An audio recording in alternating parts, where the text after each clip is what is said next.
School board members, if we can take our seats, please.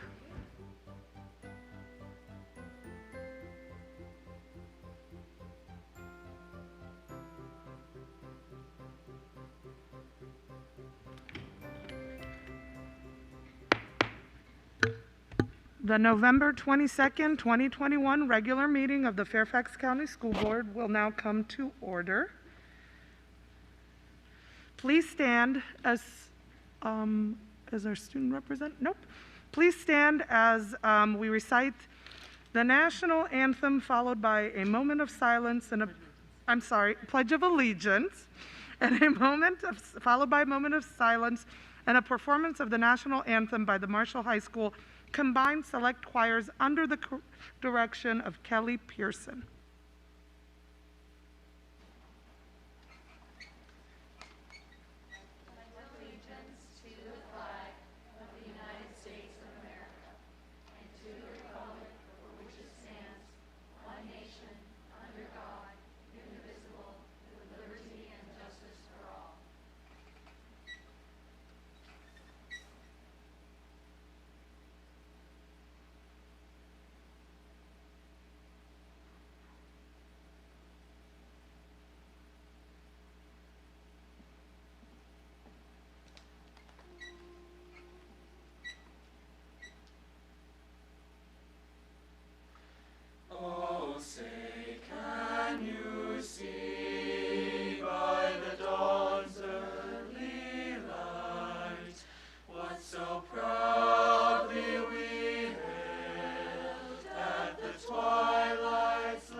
That was beautiful. Thank you. Wonderful way to start. Agenda item 2.02, certification of the closed meeting compliance.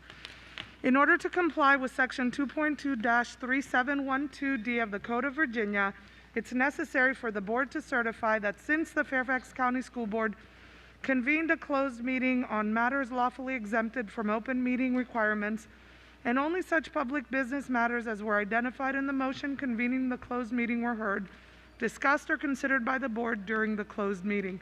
Is there a motion? Moved by Ms. Corbett-Sanders, seconded by Ms. Omesh. All those in favor? All those that opposed? That motion passes. Agenda item 2.03, announcements. Mr. Frisch has submitted a written request to virtually attend this evening's meeting due to a personal travel conflict. I will call for a vote from board members who are in person this meeting. All those in favor of allowing Mr. Frisch to virtually attend this evening's meeting, please raise your hands. Those opposed? That is unanimous. If you would like to review a copy of the agenda and any agenda item that is being discussed tonight, that information may be found at the back of the auditorium or on the website at fcps.edu/schoolboard/board docs. Today's meeting is being broadcast on channel 99 and live streamed on the website at fcps.edu/tv/ch99. A reminder, a mask that covers the nose and mouth must be worn at all times by everyone in attendance. If you have a mask exemption or if you need a mask break, please take advantage of the overflow room set up in the gymnasium. We appreciate your cooperation. Agenda items 5.01, Public Engagement Committee recommended changes to the governance manual regarding community participation, and 5.02, modification of contract, FCPS School Special Education Comprehensive Review, have been removed from the consent agenda and added as action at the request of a board member. Agenda item 2.04, Purple Star Schools recognition. I call on Ms. Corbett Sanders for the recognition. Yes, thank you, Madam Chair. I would also invite Colonel Joshua Seagraves to the podium. He is our the garrison commander for Fort Belvoir.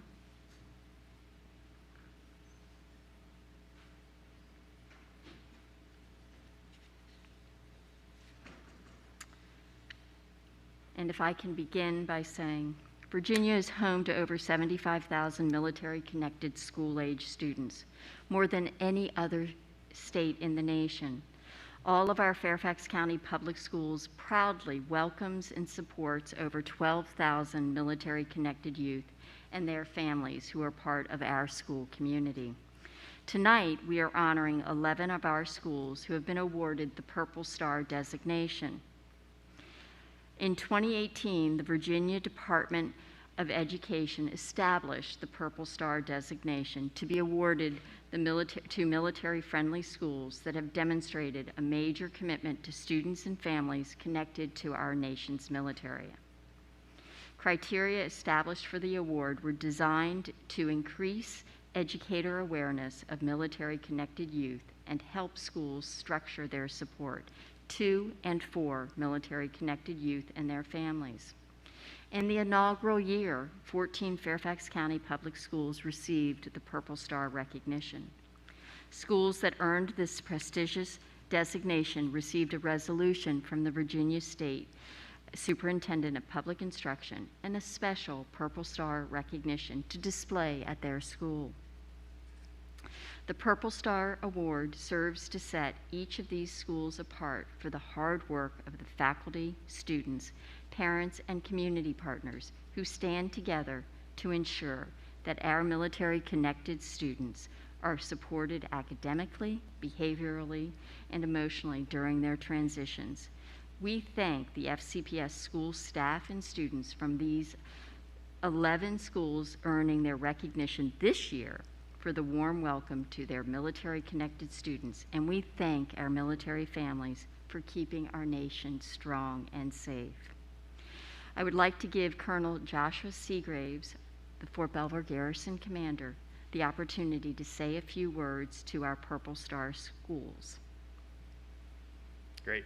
Thank you. Is this my 2-minute timer? Because I really No, like you this. can take as much time as you like, Colonel Seagraves. If it is, I was just going to say, like, I need one of these in my own briefing room so that I can sort of set my folks on a 2-minute timer. This is brilliant. That's good. You always gotta open it up and just sort of like test the temperature of the room, right? See how it's going.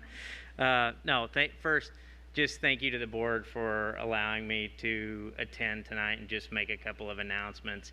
And thank you for what each of you does for Fairfax County Schools. It is incredibly important for not only the youth of Fairfax County, but particularly the military families that are sort of heavily populated in Fairfax County.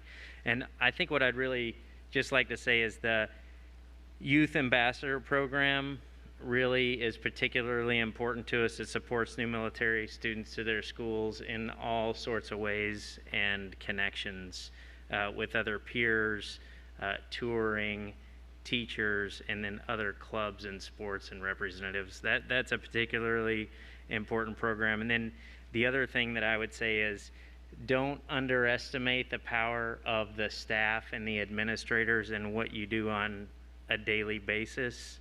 You're making an impact on military families and military students, particularly when you think about the social and emotional impacts for military students that just occurs on a daily basis. And so that could be anything from deployments to moves, frequent moves.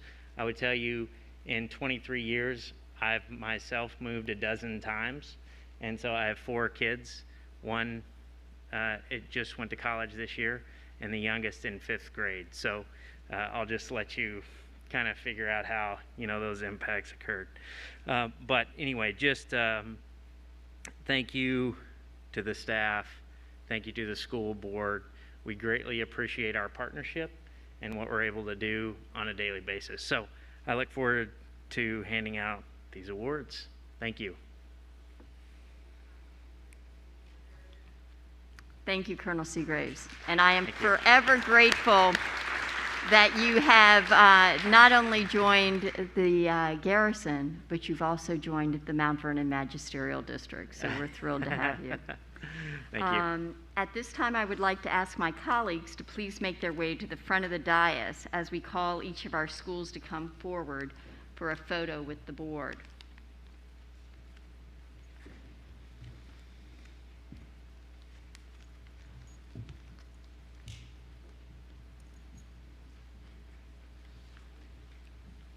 And Colonel Seagraves, I'm going to ask you to actually come on this side of the dais so that you can actually welcome each of our schools and congratulate them, but I want you in the photo with them as well, if you don't mind.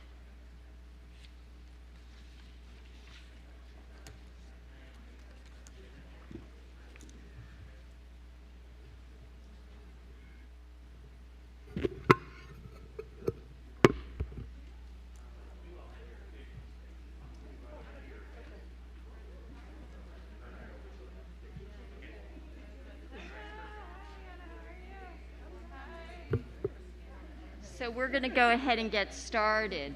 The following 4 newly awarded FCPS schools have received the Virginia Purple Star designation.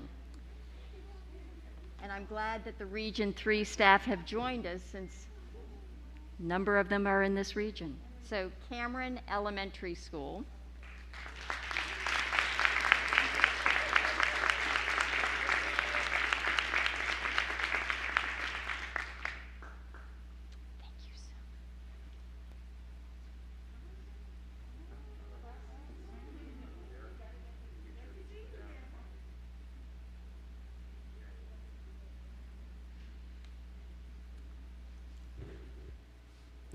Fairview Elementary School.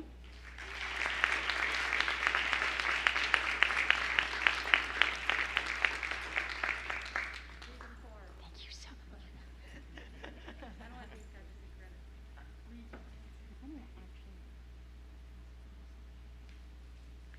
Island Creek Elementary School.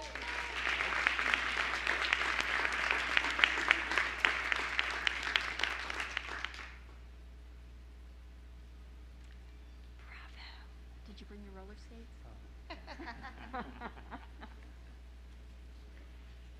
Ravensworth Elementary School.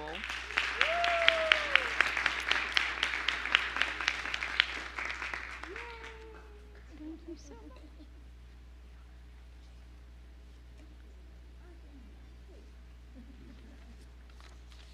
And the following 7 schools have the unique distinction of being honored for a second time in recognition of their ongoing commitments to welcoming military students and families. Claremont Elementary School.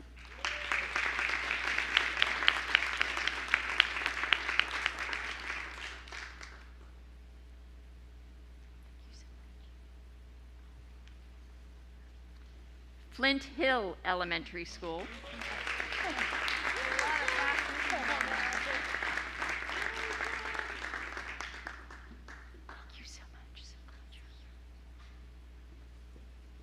Fort Belvoir Primary School.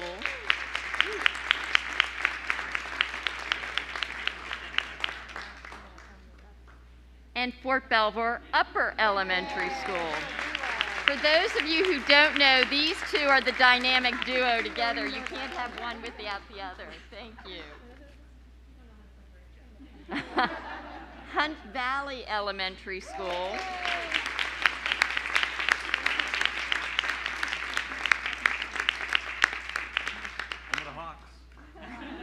Sangster Elementary School.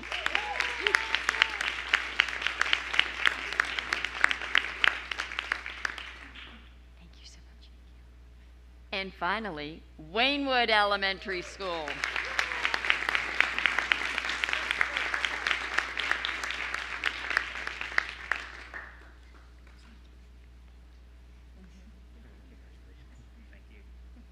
We would also like to recognize members of the Fairfax County Public Schools Military Connected Youth Process Action Team. The team's charge is to identify unique academic, behavioral, and social-emotional needs of military-connected youth and their families, and ensure faculty and staff are informed and prepared to meet the identified needs, partnering with stakeholders as appropriate.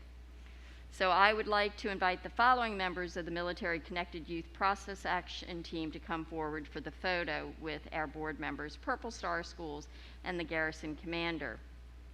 We have Fort Belvoir School Liaison Officers, Kristen Aquia and Ty Bovain. George Mason University Assistant Professor, Dr. Jennifer Drake Patrick, and Fairfax County staff members, Dr. Renee La Huffman Jackson, Meredith Ayala, and Joan Lee.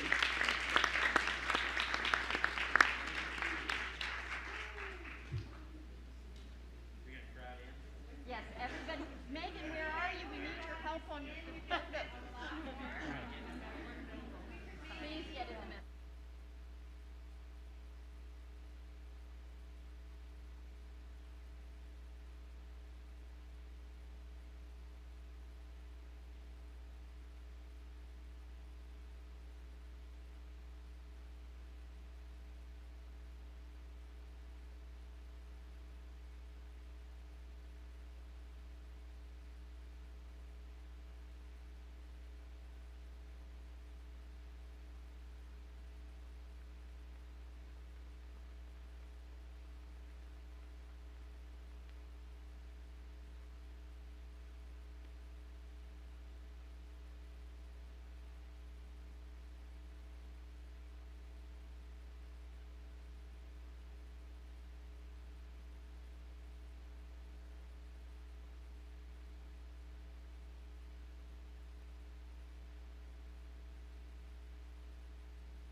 Agenda item 2.05, resolution naming Sangster Elementary School blue ribbon designation.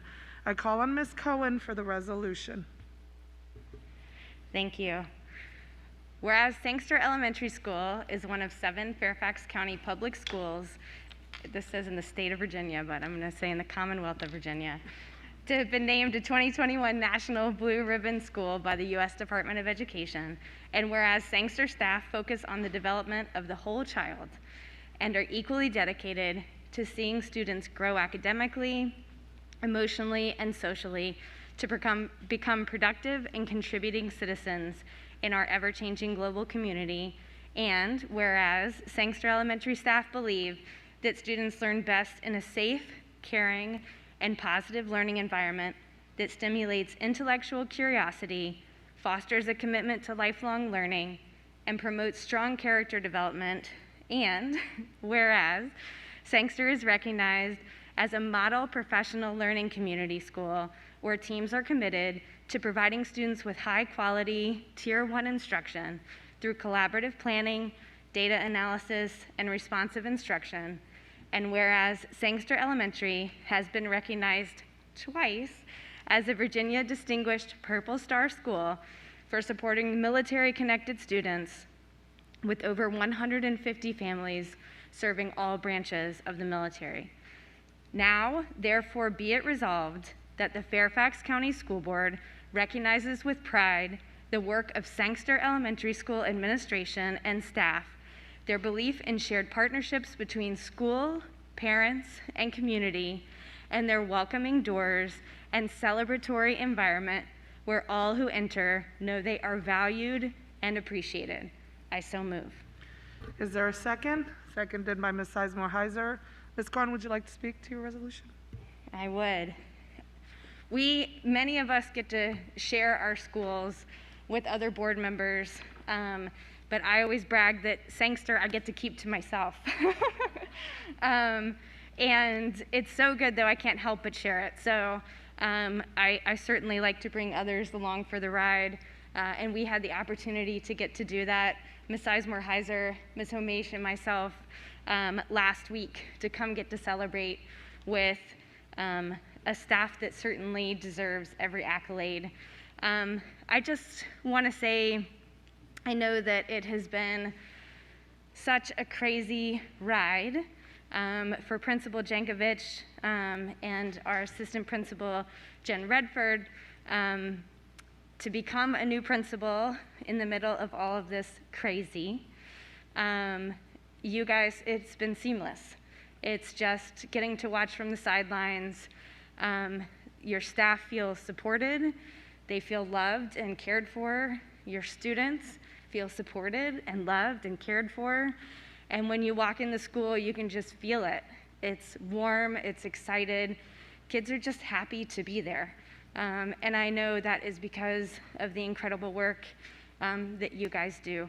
And certainly the work that was, the shoes that you filled when our now EP in Region 4, Lisa Riddell, did all of her work. She's out here somewhere. There she is. You guys are amazing, and your reputation is very, very well earned, and we're really proud to have you as one of our schools, so congratulations. Ms. Sizemore Heiser, would you like to speak to your second? Just briefly, because I think Ms. Cohen said it so well. I recently had a chance to go do the Macarena at Sangster Elementary School, which is, I think, the highlight of my year so far. And you know, I bring this up to say that it really spoke to how and why Sangster is this amazing blue ribbon school that has closed gaps for students, for all students, including special education students in math by 15%, which is incredibly commendable. Why Sangster is this model community of professional learning and collaboration, and why it's being recognized for not just the student achievement, but really the recognizing and nurturing the whole child. And so recently when we went to celebrate this designation, Principal Yankovic reached out and said, come early and dance with us. And I'm like, dance? But you watch these kids at dismissal with the music outside and the kids coming out so happy after a full week of learning and so satisfied and so joyful that you knew this is why this school is successful, because it truly nurtures the whole child, it celebrates every child, and it provides them meaningful opportunities for students to engage, to belong, and for all of them to learn. And so it was really very, very impressive to me to watch the collaboration of the administrators, to watch the pride of the teachers, and to see the joy and success of the students. And I know Lisa Riddell was a big part of that as well. She's out here somewhere, you know, and I just want to say, Principal Jankovic, one of the reasons I think that your school is so successful is you're so willing to collaborate with your staff, with your teachers, but also with leadership, with parents and your community and your students. So congratulations. And with that, we'll take the vote. All those in favor? That is unanimous. I would now like to invite Principal Jankovic and Assistant Principal Redford and anybody else who would like to celebrate Sangster's success to come on up and get a photo with us.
Agenda item 2.06, National Inclusive Schools Week Resolution.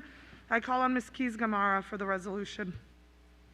Thank you, Madam Chair. Whereas since in its inception in 2001, National Inclusive Schools Week has celebrated the progress that schools have made in providing a supportive and quality education to an increasingly diverse student population, including students who are marginalized due to disability, gender, socioeconomic status, cultural heritage, language preference, and other factors. And whereas Inclusive Schools Week is an annual event sponsored by the Inclusive Schools Network and is held during the first full week of December, and whereas this year's theme, Rebuilding Our Inclusive Community Together, provides an important opportunity for educators, students, and parents to discuss what else needs to be done in order to ensure that our schools continue to improve their ability to successfully educate all children. And whereas we must strengthen our commitment to inclusive education by extending previous successes and redirecting our talent, time, and energy to improving our practices, outcomes for students and their families, and the condition of our community. And whereas expanding inclusive communities requires a blueprint that guides our work as educators and is foundational to the continuous improvement of the division. And now therefore be it resolved that the Fairfax County School Board reminds the entire FCPS community that education takes on a beautiful shape when all children are included. I so move. Thank you. Is there a second? Second. I didn't think it was seconded by Mr. Frisch, who we were not able to pull up. Oh, okay. I'm sorry. We're having some technology issues. I'm here if you can hear me. There we are. Excellent. He's here. Thank you, Mr. Frisch. Okay, Ms. Keys-Gamarra, would you like to Yes. speak? Thank you for allowing me to do this resolution, I'm sorry, that is so near and dear to my heart, because I understand, I think everyone on this board understands the importance of every child feeling as though they belong in our schools. And we do that by doing the hard work that we have seen so many of our staff members do. Leadership, staff, our aides, everyone in our schools should be, and I believe is, focused on not just figuring out what we have done today, but what can we do better every single day as we grow, as we learn, as we seek to include and recognize not just where a student may have difficulty, but what their strength is, not the disability, but as my friend would say, Ms. Sizemore-Heiser, what is their ability, to recognize what makes them unique, how they add to the treasure of our schools, and how we, wow, I have an echo, and how we can elevate every child and every family. It is our pleasure to be able to serve this community, to listen to our parents, to listen to our students, and to work every day to make sure every student feels seen and heard. Thank you. Thank you, Mr. Frisch. Thank you, Madam Chair. I will keep this brief. Now more than ever, with marginalized communities feeling the weight of our national dialogue and the harsh or minimizing rhetoric sometimes on display, it is critically important that we foster inclusivity in our schools. In fact, this school board believes this objective is so important that it includes hearing culture as one of the 4 primary goals in our schools division's strategic plan. Specifically, we commit to foster a responsive, caring, and inclusive culture where all feel valued, supported, and hopeful. I hope in the weeks and months ahead, we will continue to make progress on this incredibly important work because our students are counting on us. Thank you. Thank you. Okay, and with that, we will go ahead and take the vote if there are no other board members wishing to speak. All those in favor? Oh, Ms. Please go ahead, Ms. Sizemore-Heiser. Thank you. This is a motion I had to speak to, just from my own personal passion, my own personal story. And one of the reasons I wanted to be on this board, is to really fight for the inclusion of all students, not just because the data shows, not just because the studies show that students with and without disabilities learn and achieve better when they're included and learn together, but because we have a crisis in employment, we have a crisis in housing, we have a crisis for students with disabilities once they leave our school system. And the crisis isn't around skills, the crisis isn't around ability. The crisis is around our society's norms, including the lived norms of those with disabilities. And unless students are educated together, unless they learn together, unless the norms of our classrooms include the norms of people with disabilities as a matter of course, that won't change. The way we get to a society where everybody is valued for their strengths is through inclusion and inclusive schools. And I'll just end with one thing. I have a son who's on the autism spectrum who spent most of his life in self-contained segregated classes in Fairfax County. He also spent most of his life in inclusive music environments where he has thrived.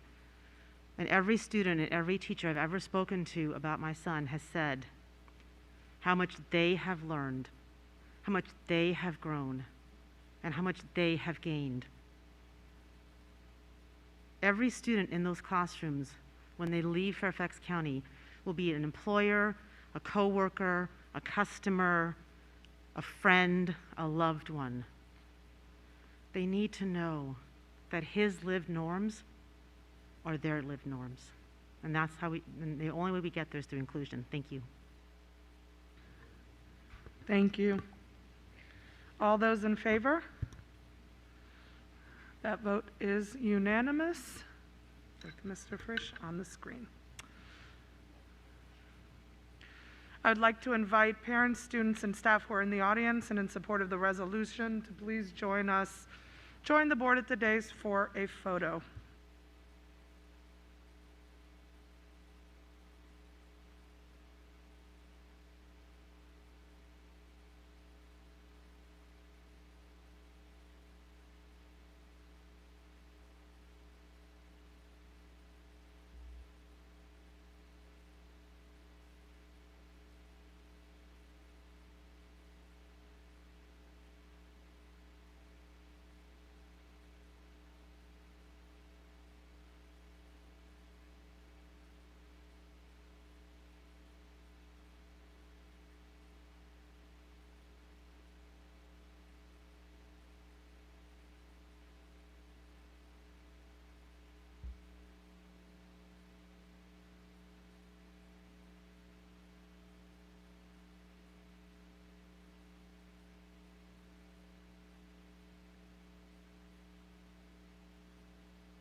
Agenda item 3.01, community participation. The next order of business is community participation. Speakers must limit their remarks to no more than 2 minutes in length.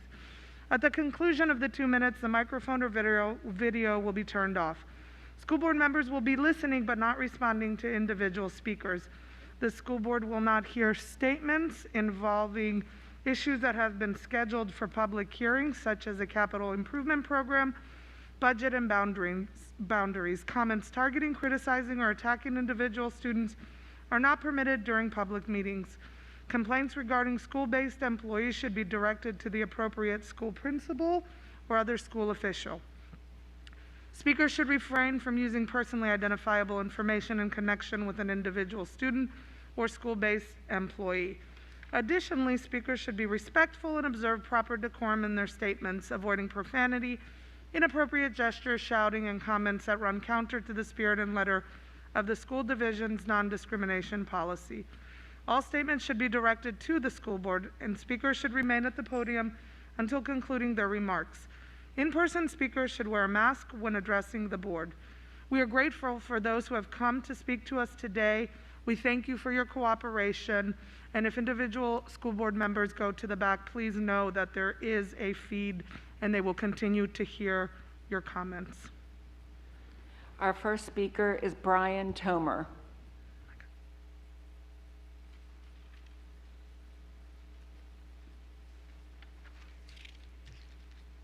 Do I just start whenever? Sorry. Okay, yes.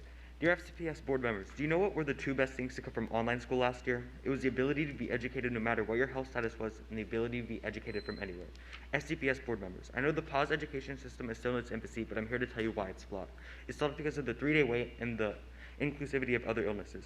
Before I explain to you why I know all these flaws, I will first tell you how I experienced them. I went to the doctor on Tuesday after getting a note after not feeling well on a Monday. I was given a negative COVID test and was sent home. The day after that, I had already missed 2 days of school and was called by the health department. I was told that I was in close contact with a confirmed positive case on Monday, the day I started to feel ill. We were informed that I would not be allowed to go back to school until I had a negative COVID test 7 days after initial exposure, and that I would become eligible for PAUSE education 3 days later. PAUSE education is essentially what last year was like. Students were able to join Zoom and participate in classes. I thought, okay, this is fine. I'll just start school tomorrow. But it turns out that's when I ran into the first flaw, 3-day pause. The rules state that the PAUSE education will start no more than 3 days after the school is notified about the close contact. We thought that since I was exposed on a Monday and found out on a Wednesday that I would be able to resume learning on a Thursday. But it turns out that the 3 days after is only when the student is notified. That means I wouldn't be eligible for PAUSE education until the day I was able to resume in-person education. Wait, then what's the point of the 3-day pause before PAUSE education begins? Why can't the student start PAUSE education the day they find out? They would be allowed in the building right after they have a negative COVID test with the 3-day pause. That leads me to my next point. Why is it only for COVID? Since I was sick before being notified that I was in close contact, I would not have been eligible for PAUSE education. I had to sit and wait at home while I could have been listening to lessons or doing classwork on my computer. Assignments from honors, IB, and AP classes stack up real quick when you miss just one class. Now imagine missing a whole week's worth. And to be honest, I still have work to do, but instead I'm here talking to all of you. My family and I pleaded with the school and teachers, but they said their hands were tied when it came to this. This is why I'm pleading with you and telling you why it's flawed and how it impacts the lives of our students. FCPS board members, please change it for the better and help the PAUSE education work efficiently. Thank you. Our next speaker is Zainab Zia. Hello, I'm a student at Justice, and I would like to bring up something about the overcrowding in our schools currently. Justice is the school I know, and it is, if you go through the main hallway, you cannot get through it without being nose to nose with people. And this is something that has not only happened in this school, this happened in my last FCPS school when I was in middle school. Overcrowding is a problem for us.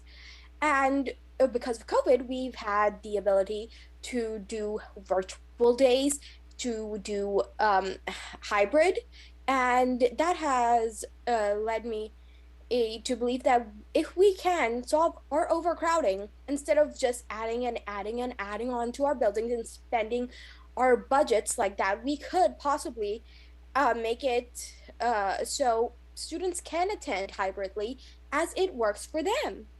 We can make it so, because not all classes are as important as we have now learned to take in person. I can learn English over Zoom, but like I could possibly come in for some classes like theater or my math class or PE. We can work to make this a better solution for so instead of spending millions of dollars for rebuilding for building new structures, we can spend it on our students instead. Also, this would also help our students with the fact uh, that college is going to be semi like this. I am observing many people in college right now that are going through this, and this may possibly continue to when our seniors, juniors, sophomore, freshmen are in college, and they can be blindsided by this. And our school system can help prepare them by giving us a trial run right now. Also, with the changing of the workforce, more people are turning to virtual. This will not only help our students prepare for the real world, it will also save us money, hopefully. Thank you. Our next speaker is Izan Khalil. Izan Khalil. Our next speaker is Elizabeth Weidman.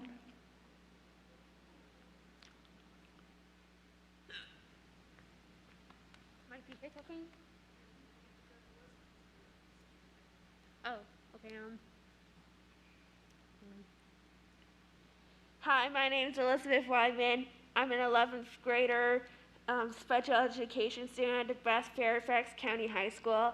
I have really nice teachers. My teachers work hard, and I'm thankful for them. When school didn't open in September 2020, I was very sad. I miss my friends and teachers. Learning online wasn't easy. I had too many distractions that kept me concentrated on school. I was supposed to start going to job sites last year, but I couldn't because of COVID. And I was happy to go back to a normal schedule in August 2021, except the masks. And my sadness is gone, and I love to be with my friends and teachers. And I love to be with my friends more than I did before the shutdown. And it was fun to go to football and field hockey games. Thank you for listening. Our next speaker is Rodrigo Soto.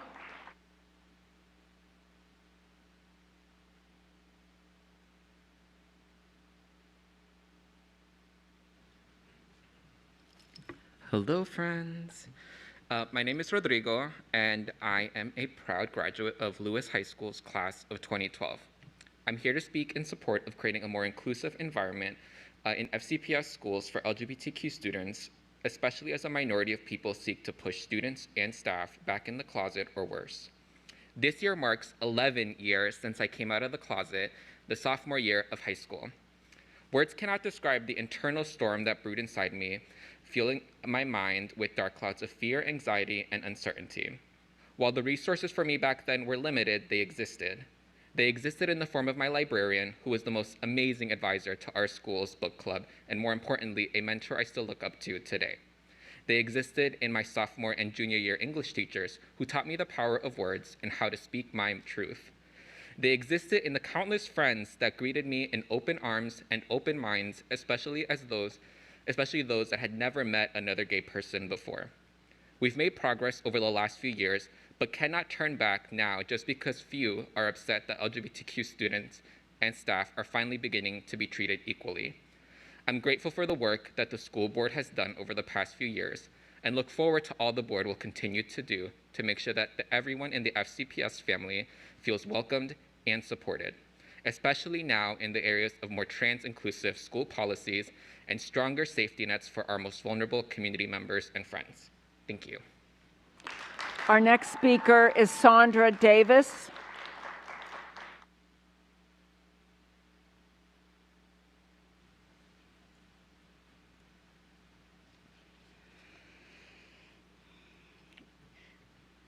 You recently spent 2 hours in a meeting trying to imagine why student enrollment continues to drop. In 2 minutes, I tell you we live here for the schools. And now find a lowering of standards and expectations, you fiddle while Rome burns. You want to be held harmless on enrollment numbers for another year, but you have only yourselves to blame.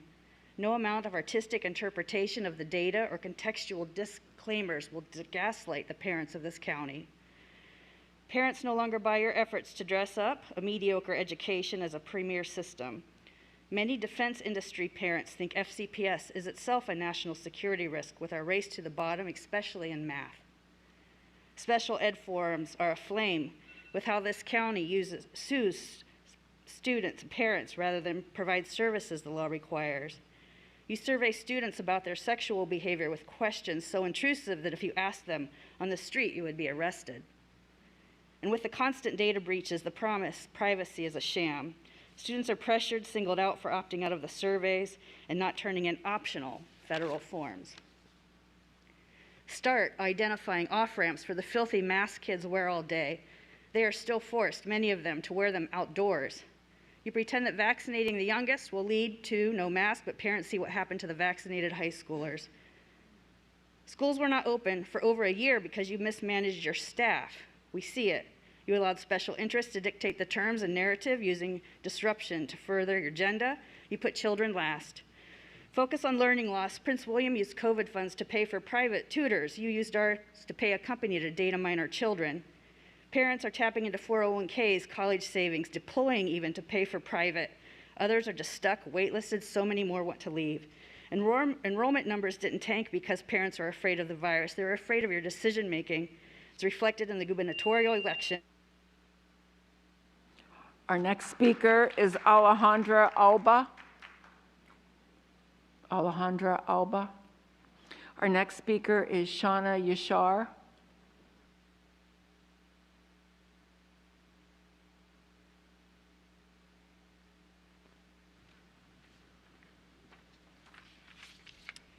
Good evening.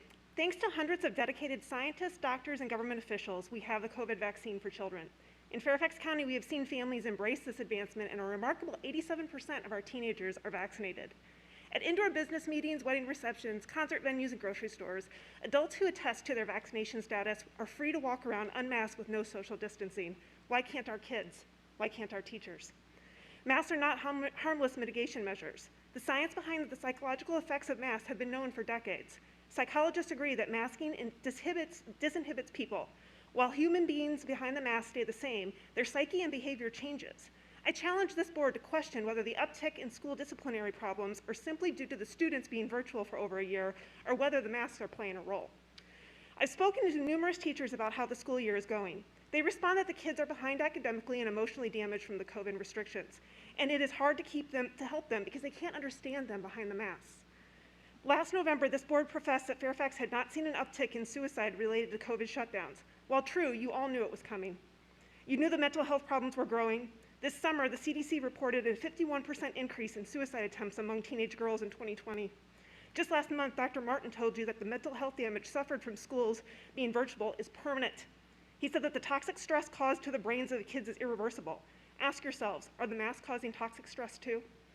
On January 15th, Glenn Youngkin indicated that he plans to remove the K-12 school mask mandate. Once that order is rescinded, what is FCPS going to do? Start working on a plan now, with tangible, achievable metrics that your community can rally behind. Look at states like Massachusetts for guidance. They have an off-ramp. For schools that can show immunization rates of 80% or more, the mask can be removed. Masks are negatively altering education. You know this is true, even if the data hasn't caught up to the obvious reality. Don't wait for the data proving what we all know is happening. Create masking off-ramps now and be ready to be. Our next speaker is James Gear. James Gear. Our next speaker is Missy Pratt.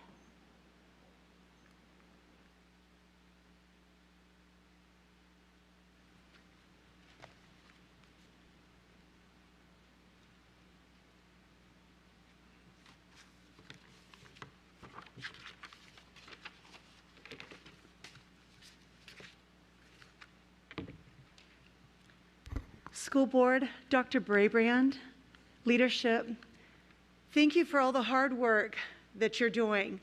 I wish that I was in your shoes. I wish that I had an opportunity to invest and shape kids' lives like you have the opportunity.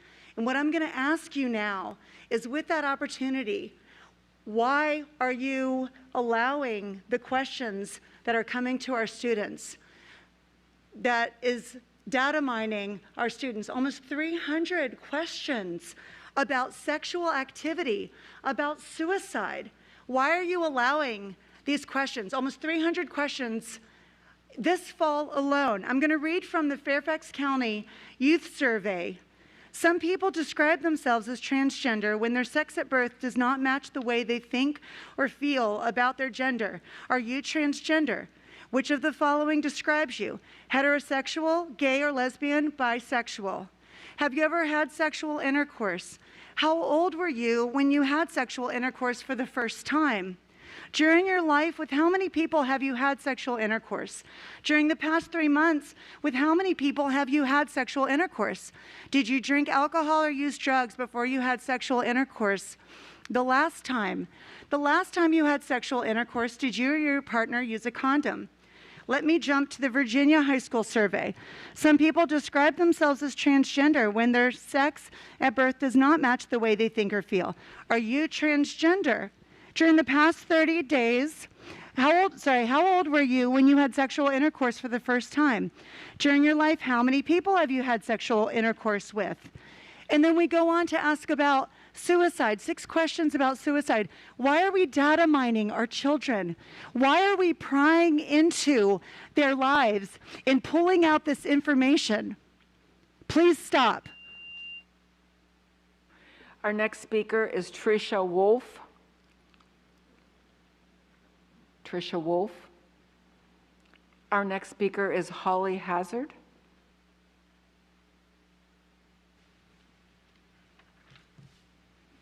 Thank you, Madam Chairwoman and members of the board. I'm a 30-year resident of Fairfax County. I've had 4 children go through our Fairfax County schools. I was PTA president at Bailey's, Glasgow, and Justice High School. On this first day of the week of Thanksgiving, I hope that you'll indulge me and pause for a minute to give thanks. I volunteer in classes on body safety all over Fairfax County schools, on what kids should do if they think that maybe they have been abused. In the past few months, I've seen some extraordinary things. Our Fairfax County public school classrooms are an inspiration. They're configured reflecting the personalities of each class, bright, inviting, and caring. They all have technology that I need to ask the kids to assist with, and they always do, and sometimes with the same eye roll that I get from my own children. The kids are polite, engaged, and compassionate. One 3rd grade class, a student kept raising his hand. When I didn't call on him the 3rd time, he became upset, and an aide let me know that he's autistic. The other kids listened to what he contributed when he contributed something wise. They calmed him when he became agitated. Another child in a 4th grade class couldn't complete a survey because they couldn't read. Students quietly read the questions to them so they could participate. In each of these classes, the children who needed help got it, not from the teacher, but from their peers.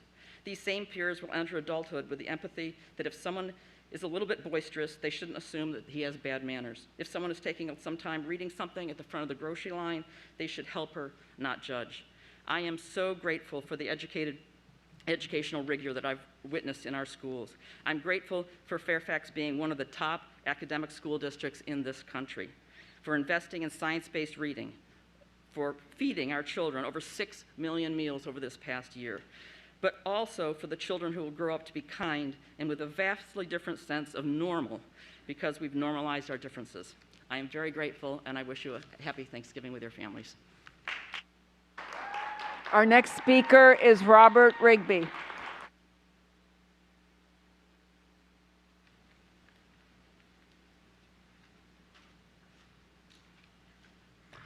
Good evening. More than 16 years ago in 2005, a student came to this board to speak. His topic was GSAs, what were then known as gay straight alliances. I may not make it through this. One thing has changed since, these are his words, one thing has changed since the first GSA meeting at Falls Church. We no longer have to face this alone. With the GSA in our school, we always have somewhere to turn, someone to talk to, a place that we can feel free to be ourselves. For an hour a week, we no longer need to feel hopeless and alone.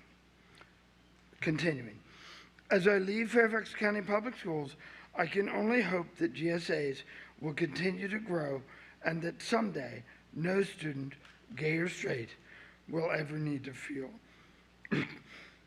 alone again. He spoke then Because some folk here in Fairfax and at the General Assembly were marshaling forces to limit or effectively outlaw student LGBTQIA+ schools for clearly political purpose. I spoke after him that night on the need for adults to create supportive environments for all students.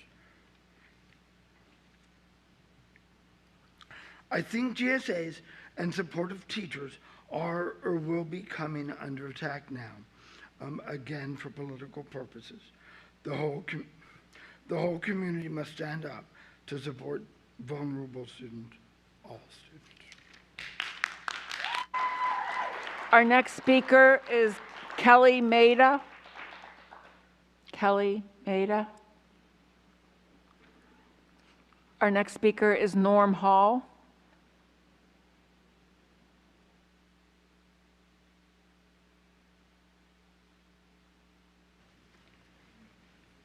Just in time. I have a suggestion for all to use whenever you run across somebody who claims their opposition to school board members is based on a broad coalition of parent interests on behalf of students. They should be challenged to explain their position in terms of FAPE, which stands for Free Appropriate Public Education. This phrase encapsulates what students with disabilities are entitled to under our nation's federal education laws. These students have been used as rhetorical pawns by campaigns trying to convince moderates that Republican candidates have better ideas about how schools should have been run since the beginning of the pandemic. Really? How so? What strategies would they propose to do a better job of educating students with disabilities? They seemingly oppose public education, from the teachers who have been doing the hard work to the concept of free schools for all, operating in an environment that supports students with a variety of needs.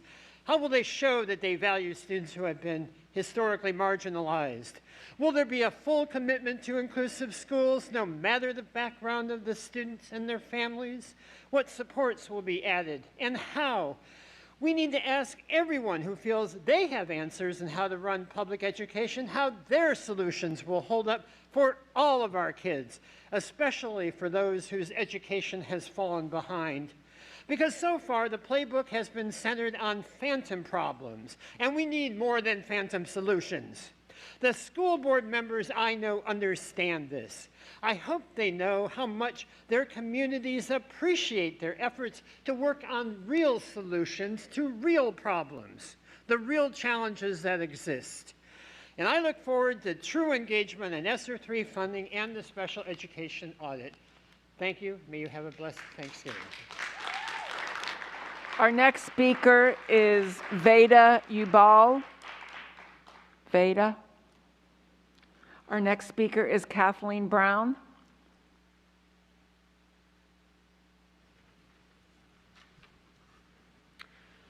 Good evening, Superintendent Brabrand, school board chair and members. Recognizing the problems of incivility and national media coverage of the enormous hostility which has been occurring across the nation during school board meetings, and while I have sometimes disagreed with FCPS school board actions, I uphold and honor civil discourse in our public arrangements. Speaking of public engagement and working with the community, I have a problem with the methods that FCPS has used to avoid genuine engagement with the surrounding community as regards the paving of Justice Park for school parking. I understand that FCPS's Office of Communications and Community Relations today has launched a survey of families, staff, and students in the Justice Pyramid to determine their interest in their original proposal to pave Justice Park for student parking. This survey has been inaccurately prepared to include families who live miles from our community park and excludes residents that live near the park who don't have students in the FCPS system. Had FCPS chosen to go through the public-facing process instead of the opaque 2232 administrative process requiring little to no public input, we would have been a lot further along to break ground than we are today. The proposed additions are clearly needed for Justice High School, And yet, why is this survey even being conducted when both the Park Authority and FCPS in September have clearly stated it is not their intention to take parkland for this project? In such a time as this, it is my hope that climate concerns, the history of Justice Park, and the pandemic's immense pressures highlighting mental and physical recovery in parks, green spaces, and nature would allow FCPS to honor its commitments to environmental preservation and CCAP. Our next speaker is Amanda Campbell.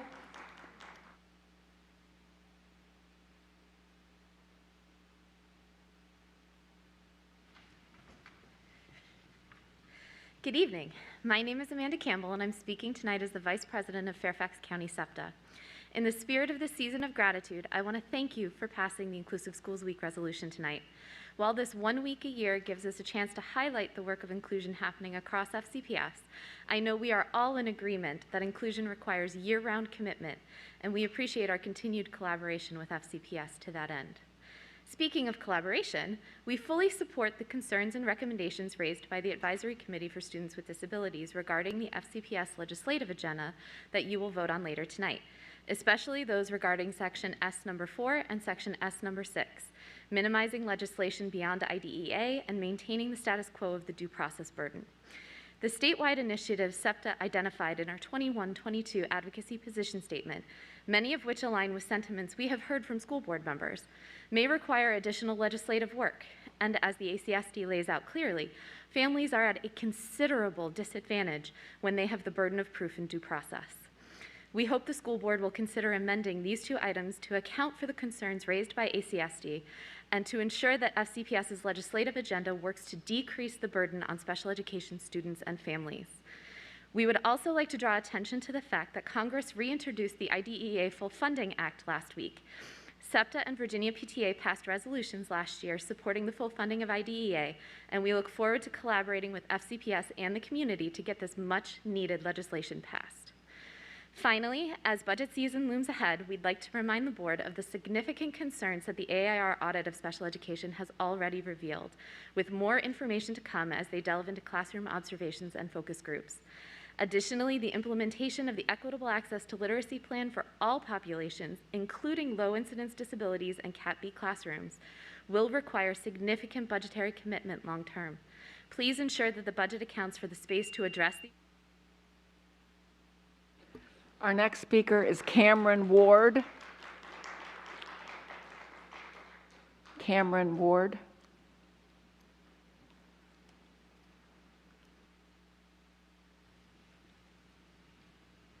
Hi. Some nearby school districts have canceled school days this fall, and some districts have added unscheduled remote days. The cause of these closures seems complex, but one constant is a lack of substitute teachers. This board has taken some actions to ease our substitute shortage, but I am concerned that they may not be enough. We are headed into a season of winter respiratory viruses, yet FCPS is still advertising substitute positions. Our in-person learning days are absolutely essential. Early fall saw a nationwide uptick in disruptive school behavior. Students are finally relearning the rhythms of the classroom. They remember and now can handle the expectations of a stimulating school day. These are vital skills that cannot be disrupted again due to the lack of substitute teachers. There are concerning stories about substitute applications languishing. After putting in several substitute applications, a friend heard from Loudon long before hearing back from FCPS. A military mom waited so long to hear back on a substitute application that she gave up and took a job elsewhere. The FCPS hiring process is a complex maze that often stalls out, that makes it difficult for qualified candidates to get substitute jobs. Dr. Braband has said that FCPS Human Resources is short-staffed. If FCPS wants to hire qualified subs, FCPS needs a fully functioning HR department to address this shortage. HR should make sure that FCPS attracts qualified candidates and shepherds them with the utmost care through the process so no one gets frustrated and takes jobs elsewhere. Every qualified person who wants to substitute an FCPS should receive an offer. Please, let's make it happen. That was our final speaker for this evening. We also have two pre-recorded testimonies. The first is audio only, and it is Anita Zaboli. Good evening, Superintendent Dr. Barbrand and FSPS School Board. I'm here to speak up for our children. According to the CDC, since January of 2020, there has been 700 deaths associated with COVID-19 for the age group of 0 to 18. That represents less than 1% all COVID-related deaths within the same time period. More than 4 million children have tested positive for the virus since the beginning of the pandemic, which means that the recovery rate for this age group is 99.98%. 20 months after closing school, CDC shared a graphic and stated the common flu impacts children more severely than COVID, yet FSPS has never tested children for the flu or never pushed the vaccine. You never max our children, so why now? Vaccination should be a choice.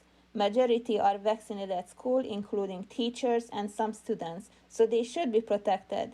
If your vaccine doesn't protect you, what makes you think that others' vaccine will protect you? It seems like you are directly punishing students who are not vaccinated, since you don't require testing for vaccinated students who may have and pass along the virus. You started testing healthy, unvaccinated children. Do you know PCR tests have a high false positive rate when used with a high psycho threshold?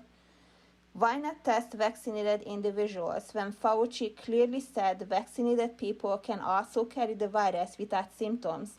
And for last, child masking is harmful, unnecessary, cruel, and should end immediately. Stop pushing their agenda and let our kids live free. Thank you and God bless. Our next video is Lauren McCaughey.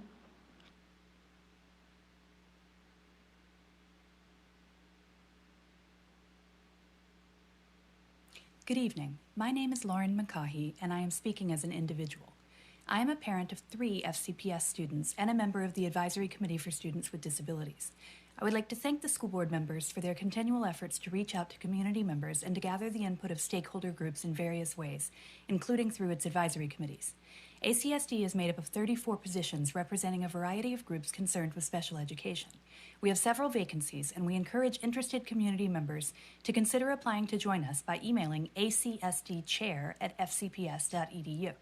I want to thank the school board, and especially Melanie Marin, for directly asking for input on the proposed 2022 legislative agenda. The ACSD sent a 3-page letter with its detailed recommendations to all school board members. Thank you for considering the points raised by ACSD in making funding and policy decisions for the upcoming academic year. As you enter into budget season, I'd like to remind you of the significant concerns that the special education audit has already revealed, with more information coming as AIR begins classroom observations and focus groups. Please ensure that the budget work incorporates funds to address the unmet needs being revealed by this audit. Much of the work of the school board happens behind closed doors and in small meetings with subject matter experts and citizens groups. Thank you for your ongoing efforts to involve the community in developing priorities and policy decisions. We are grateful to Laura Jane Cohen for serving as our ACSD school board liaison this year. This work is not easy, and it has tremendous implications for thousands of students and their families. Interested citizens who would like to be part of these collaborative processes should look into the multiple advisory committees and consider applying to join the teams of people working to make Fairfax County Public Schools more responsive, collaborative, and respectful of the wide diversity of perspectives present in our county. Thank you for recognizing Inclusive Schools Week and for working to ensure that FCPS schools are inclusive 52 weeks a year. Thank you.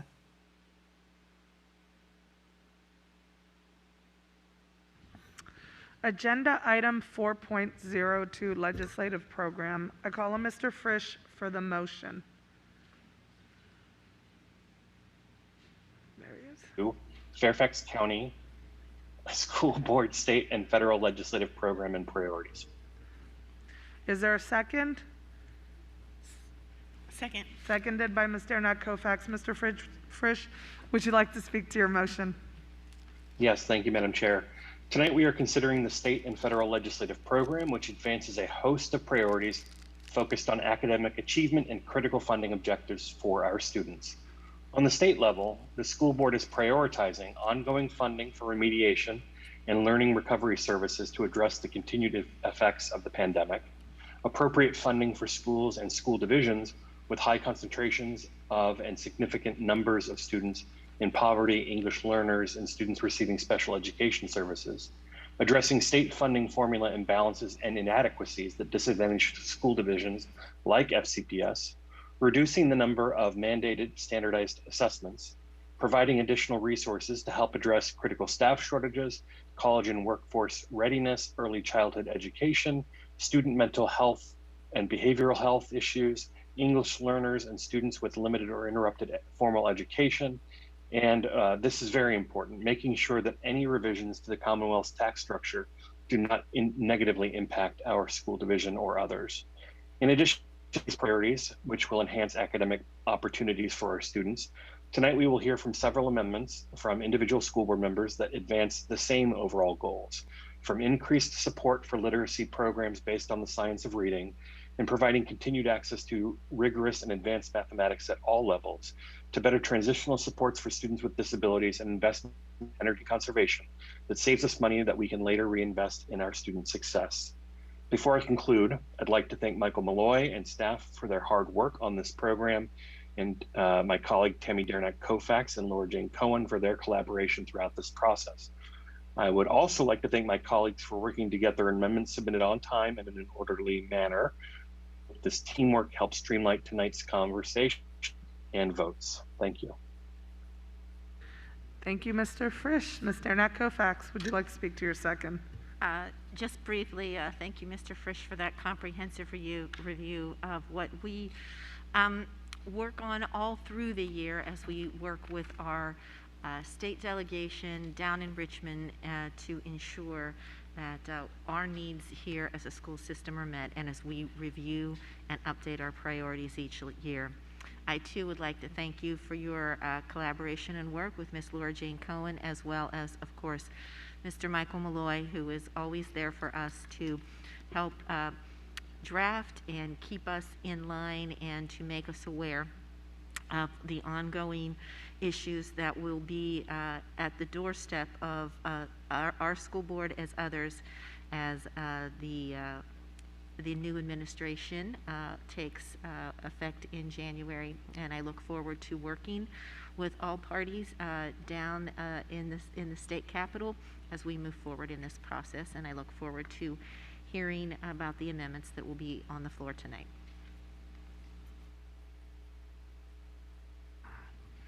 Thank you, Ms. Dernack-Koufax. Seeing as there are no other, Ms. Marin, I call on you for an amendment. Yes. Oh, actually, I had a comment about a particular item. That's Go okay? ahead. Thank you. Okay. Yeah, I just wanted to speak. I know it was mentioned tonight about our advisory committee for students with special disabilities, ACSD. And I do just want to update my colleagues as well as the public that I know for myself, I did communicate with one parent who was both wearing and who was talking about the issues that the ACSD has put in the letter. And I talked with that parent. I talked with our legislative director, and again with that parent, particularly around, it was item number 4. And that actually would require a board policy discussion, which we did not have the time to do before this this approval, but it's regarding, and if you just give me 1 minute to pull it up, about minimizing the number of rules, regulations, and policies imposed in addition to IDEA. So I can say that I know I understand the point being conveyed. It has been conveyed, you know, to in this context, but to have a further conversation about it would have to be in like another setting, like a full board conversation. So that's why that language is the same. And then in number 6 about, this is under section S, special ed, supporting the convention of the burden of proof during due process proceedings on the party bringing the action. This is also something that there is no movement on at this time, and that's it has to deal with, you know, it just needs a bigger board conversation. So please know that we heard you. I did explore it, and we'll have to continue to have that conversation about what could be changed, if anything. So I just want to share that with you all. Thank you. And Ms. Marin, go ahead with your amendment. Thank you. Well, alrighty then. Let me switch screens here. Okay.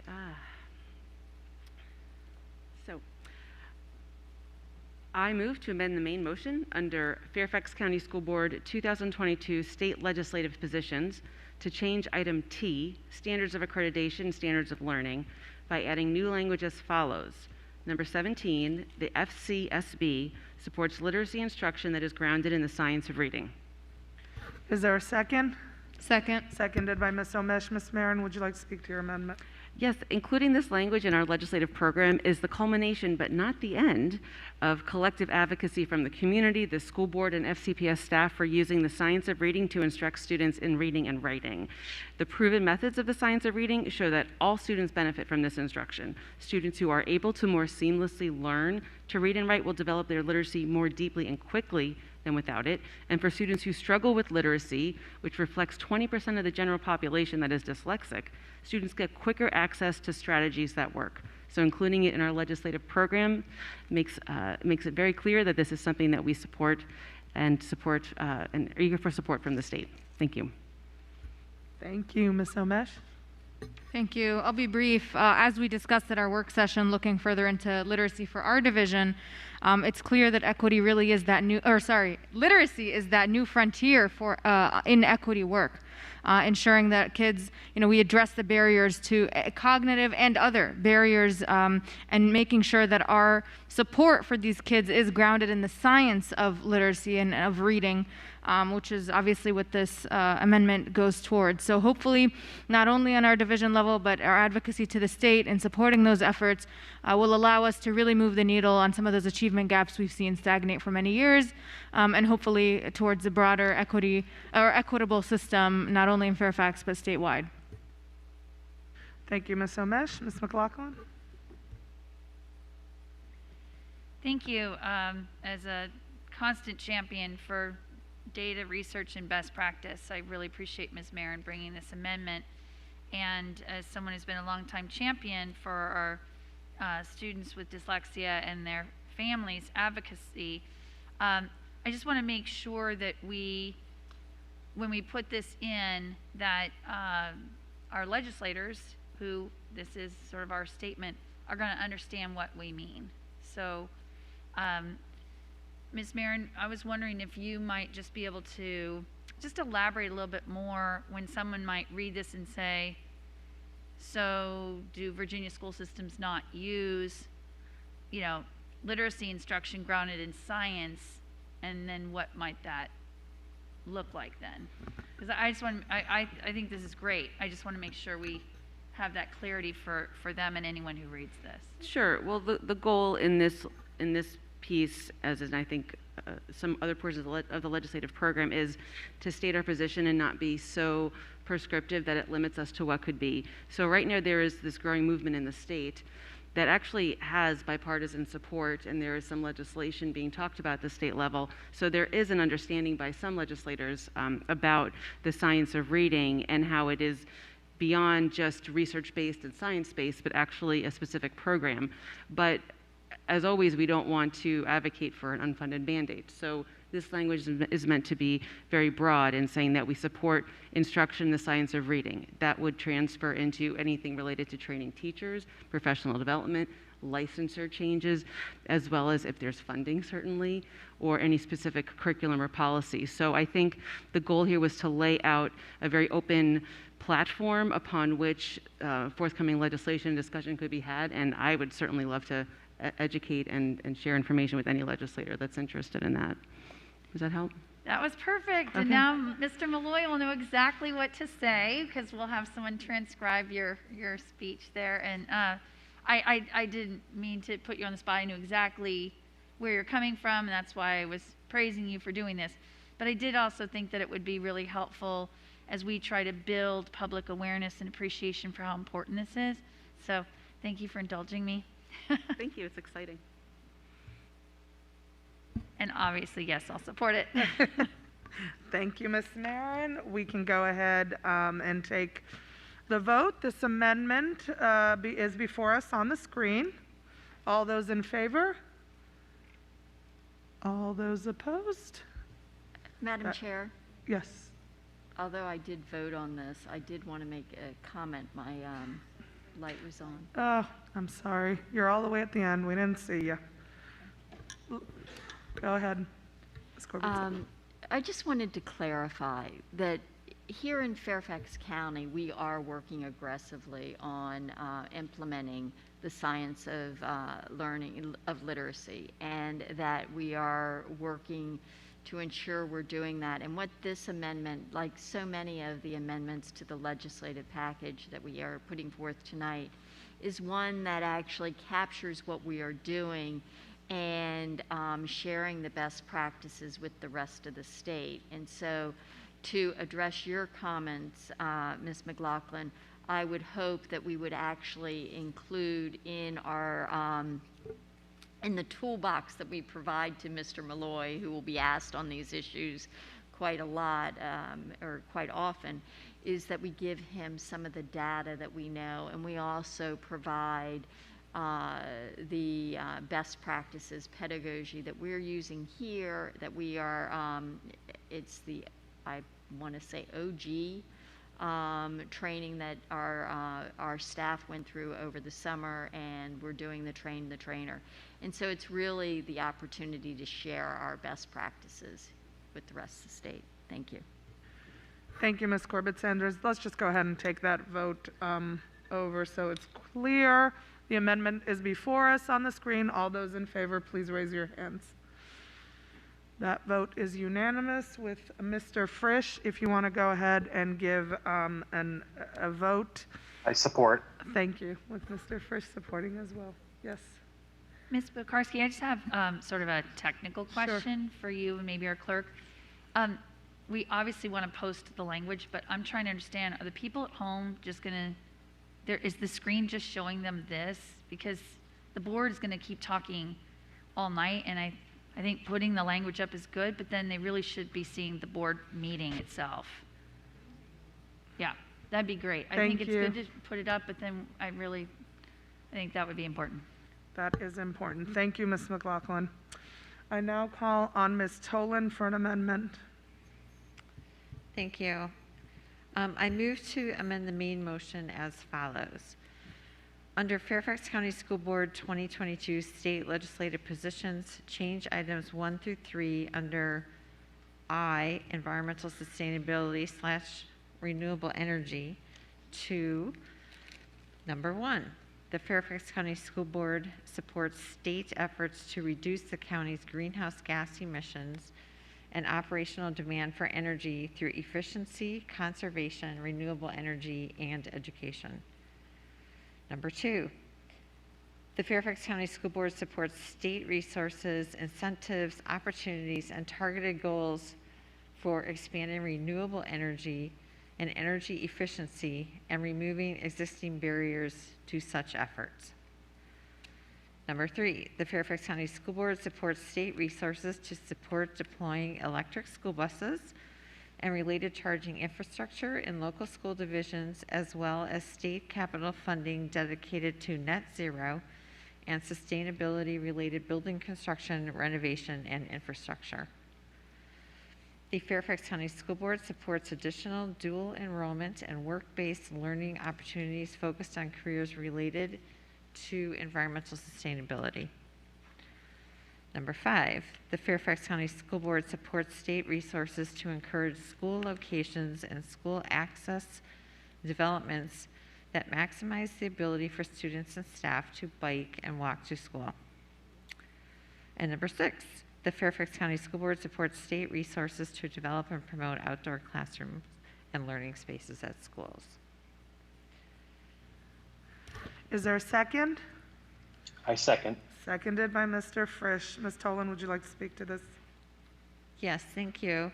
A lot of what I just went through was, especially in items 1 through 4, was really wordsmithing items that we already had in the legislative agenda just to make them more efficient and a little bit more clear. Additions included mention of the state resource to work on outdoor classroom spaces and additional encouragement for biking and walking to school.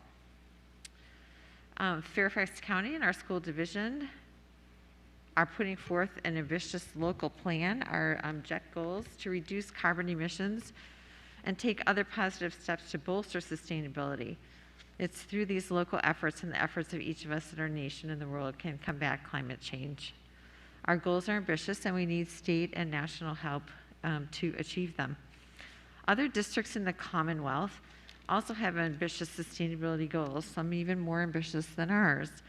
Arlington, Virginia Beach, Albemarle, and Prince William as a few. So adding this to our legislative agenda and working with our legislators will not only benefit our school district, but others across the state. The Department of Energy's Energy Smart Schools report shares that K-12 schools spend more than $8 billion annually on energy, making energy the second highest operating expenditure for schools after personnel costs. Improvements in our green school infrastructure and energy efficiency can also help us save money on top of making our school environments more engaging. We have seen during COVID how important air quality and ventilation is in our buildings. By improving indoor air quality, green schools can improve the health of students, faculty, and staff, potentially decreasing sick days. Beyond the positive impacts of keeping students and teachers in school, indoor air quality and access to outdoor spaces also has direct effects on student achievement. COVID has turned our transportation system on its head. We have had a bike and walk to school program for years, but really being strategic and expanding our ability for students to walk and bike to school will help us reduce our kiss and ride lines and potentially alleviate some of the strain on our bus system.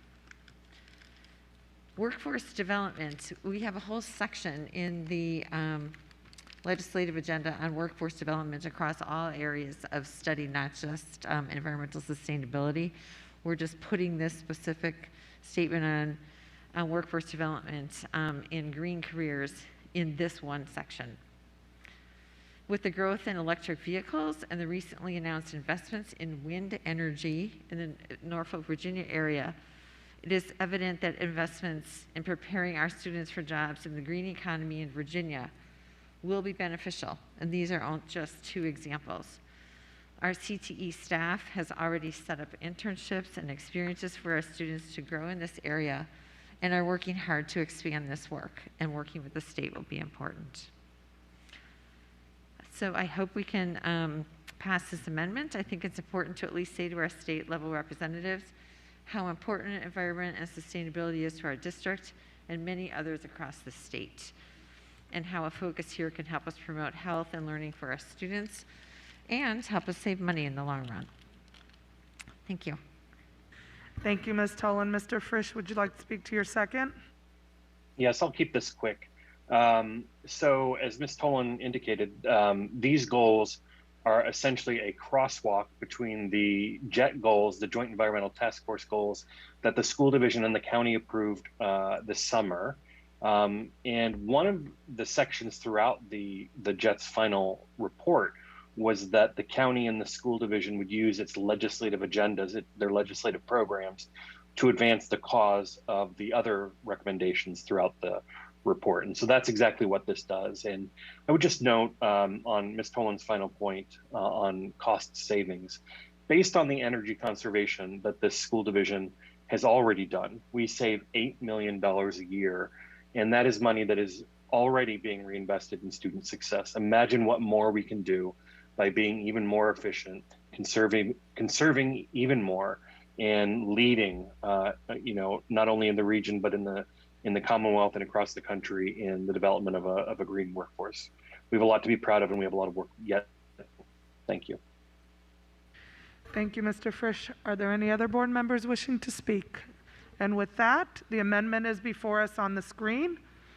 All those in favor, please raise your hands. That vote is unanimous. Mr. Frisch, would you like to record your vote as well? Yes, please. Aye. Thank you. All right, chugging right along. I call on Ms. Cohen for an amendment.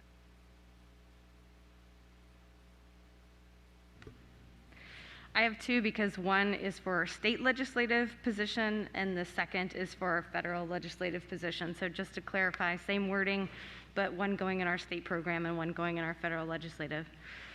I move to amend the main motion by adding, under Fairfax County School Board 2022 state legislative positions, add item 11 to Z under student safety as follows. 11, the FCSB supports comprehensive gun violence prevention legislation to help protect the health and safety of our students, families, and staff. And under Fairfax County School Board 2022 federal legislative positions, add item 39 to other funding and policy issues as follows. 39, the FCSB supports comprehensive gun violence prevention legislation to help protect the health and safety of our students, families, and staff. Is there a second? Yes. Seconded by Mr. Frisch. Ms. Cohen, would you like to speak to this? Yes. You know, we unfortunately in our community have experienced many deaths related to gun violence that has really impacted our communities. A couple of students, but also some parents and former FCPS parents in these last couple of years. And you know, as we look at sort of holistically trying to make sure that we're doing everything that we can to protect the safety of our students and staff, you know, we just want to recognize that firearms are not only the leading cause of death for our children and teens, but also that 36% of child and teen gun deaths are from suicides every year. About 1,300 kids a year. So we just want, as a school board, to be able to make a statement to our state legislators and to our federal legislators that we support gun violence prevention legislation. Mr. Frisch, would you like to speak to your second? I echo everything that Ms. Cohen just said, and I would note that when we talk about, you know, making sure that we are doing everything we can to keep students, staff, and families safe, we need to acknowledge that, you know, most of the accidental shootings, suicides with firearms, and school shootings involving children are with firearms obtained from their home or from the home of a family member or a friend. So when we think about the legislation that Richmond or Washington, D.C. could be doing to help keep students, staff, and families safe, that's exactly the kind of work that I think they should be addressing. Thank you. Ms. McLaughlin? I know it's a long night and we don't all 12 need to chime in, but this one I feel really strongly as not just a board member, but a social worker, a mother of 3, and just a concerned citizen. We are very fortunate that part of our significant role in our public school system is to help children develop not just their academic skills, but also lifelong lessons. And I really do hope that our community will look at this as a completely nonpartisan issue that we all need to rally around. Our Commonwealth, our nation struggles too often with innocent lives lost because of gun violence, and I'm just proud to support this before us here, and I hope our community understands that this is a positive message to be sending to everyone. Thank you. Thank you. Are there any other board members wishing to speak? Seeing none, the amendment is before us on the screen. All those in favor, please raise your hands. That vote is unanimous. Mr. Frisch, please go ahead. Yes. Thank you. Thank you. Thank you. I now call on Ms. Sizemore-Heiser for an amendment. Thank you. I move to amend the main motion by adding the following language to item S, special education. The FCPS School Board supports adding additional state resources and staffing dedicated to improved academic and career planning, post-secondary planning services, and post-secondary employment options for students with disabilities, including potential extensions of service eligibility for certain students where appropriate who would have aged out of special education programs in the spring of 2022, 2023, and 2024. Is there a second? Seconded by Ms. Corbett Sanders. Ms. Sizemore-Heiser. Yes, thank you, and I will try to be brief. I brought this as an amendment because one of the areas that we are concerned about, I spoke about earlier, is post-secondary employment for students with disabilities.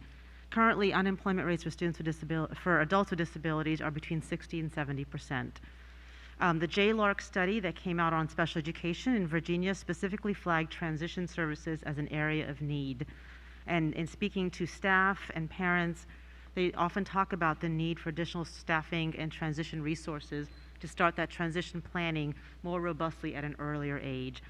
In addition, many of our students who are in Davis, Pulley, and STEP are postgraduate programs for students aged 18 to 22 who have IEPs. These programs rely heavily on workplace and on-the-job training. However, last year during 2020-2021, these students were not able to access this important on-the-job training because of COVID and the need to learn virtually. The General Assembly mandated that students who would have aged out at 2021, school year 2021, be given an extra year of eligibility.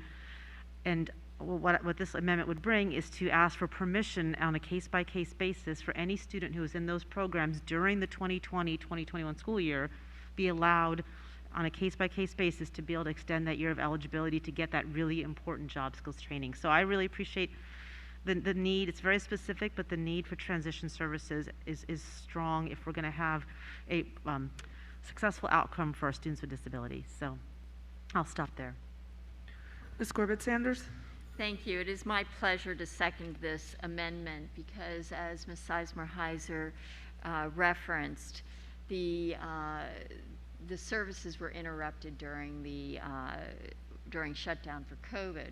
But another aspect of it, which is so important, is that we teach our students to start self-advocating with their IEPs in high school.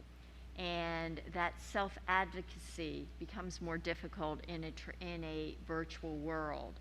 And so this allows for our students to have that catch-up period of time, coupled with the recognition that our companies that often provide opportunities for students during their transition were slow to reopen. And many of the, we're now getting back into a sense of normalcy, but we know that it is going to take several years to ensure that everybody is able to make up for that lost time. And so it is with my great pleasure to be able to second this. Thank you, Ms. Corbett-Sanders. Are there other school board members wishing to speak? Seeing none, that amendment is on the screen. I'll call for the vote. All those in favor? That vote is unanimous? Yes. All right, Mr. Frisch, that vote is unanimous. I call again on Ms. Sizemore-Heiser for an amendment. Thank you. I move to amend the main motion by adding the following language to item D, college and workforce readiness. The Fairfax County School Board supports the creation of employer incentives to make work-based learning and workforce development opportunities available for students, including students with disabilities and low-income students. Seconded by Ms. Corbett-Sanders. Ms. Sizemore-Heiser. Thank you. I appreciate that. And as I spoke earlier, the unemployment rate for students with disabilities in particular is very high. In addition, for many students, finding internships relies on family connections, which it's often difficult for certain students who may not have those family connections. And what I'm asking for in this amendment is that we ask for the state to work to create employer incentives to make this important work-based learning, workforce development, these important internship opportunities available for students, and encourage our employers through these incentives to make these opportunities available. It's in particular for students who don't traditionally have access to these opportunities. In addition, as I mentioned, our post-secondary, our postgraduate programs, such as Davis, Pulley, and STEP, rely on employers being willing to make space for these workplace learning opportunities for students with disabilities in these programs. But sometimes, as I've talked to our staff, it can be difficult to find employers and to find a breadth of employers to allow for our students to have these workplace learning opportunities. So these employer incentives hopefully will help with that as well, which will lead to long-term employment and success. So thank you. Thank you. Ms. Corbett-Sanders. Yes, thank you. And I really see this amendment as a complement to other parts of our legislative package where we support the provision of internships, journeymanships, and work-based learning. And what this does is really link that earlier language that has been in our plan for a couple years to equity initiatives. because the equity initiatives of reaching out and including access to these workforce development opportunities for not only our special education students, but our students who may be coming from underrepresented families, especially those that are on free and reduced meals. Because what happens in that situation is, as you, Ms. Sizemore-Heiser, eloquently put, many families have access to opportunities through their own networks. But what this does is it creates the opportunity for students who don't have those networks in place. It also creates the opportunity for our small and medium-sized businesses who may be reluctant to invest in workforce development opportunities and experiences because of the perceived extra burden of having to support that training. And what this would do is allow for a more robust partnership between those workforce development opportunities, our funding bodies, and the community. And what I would hope is that if this amendment passed, that we would advocate for increased opportunities, but also work with our partnership office to identify areas where we could deepen those relationships. Dr. Anderson? Yes, I would like to offer an amendment to the amendment. Go ahead. After the language where it says including students with disabilities and low-income students, I would like to add English language learners and undocumented students as well. I'll second. Seconded by Ms. Homesh.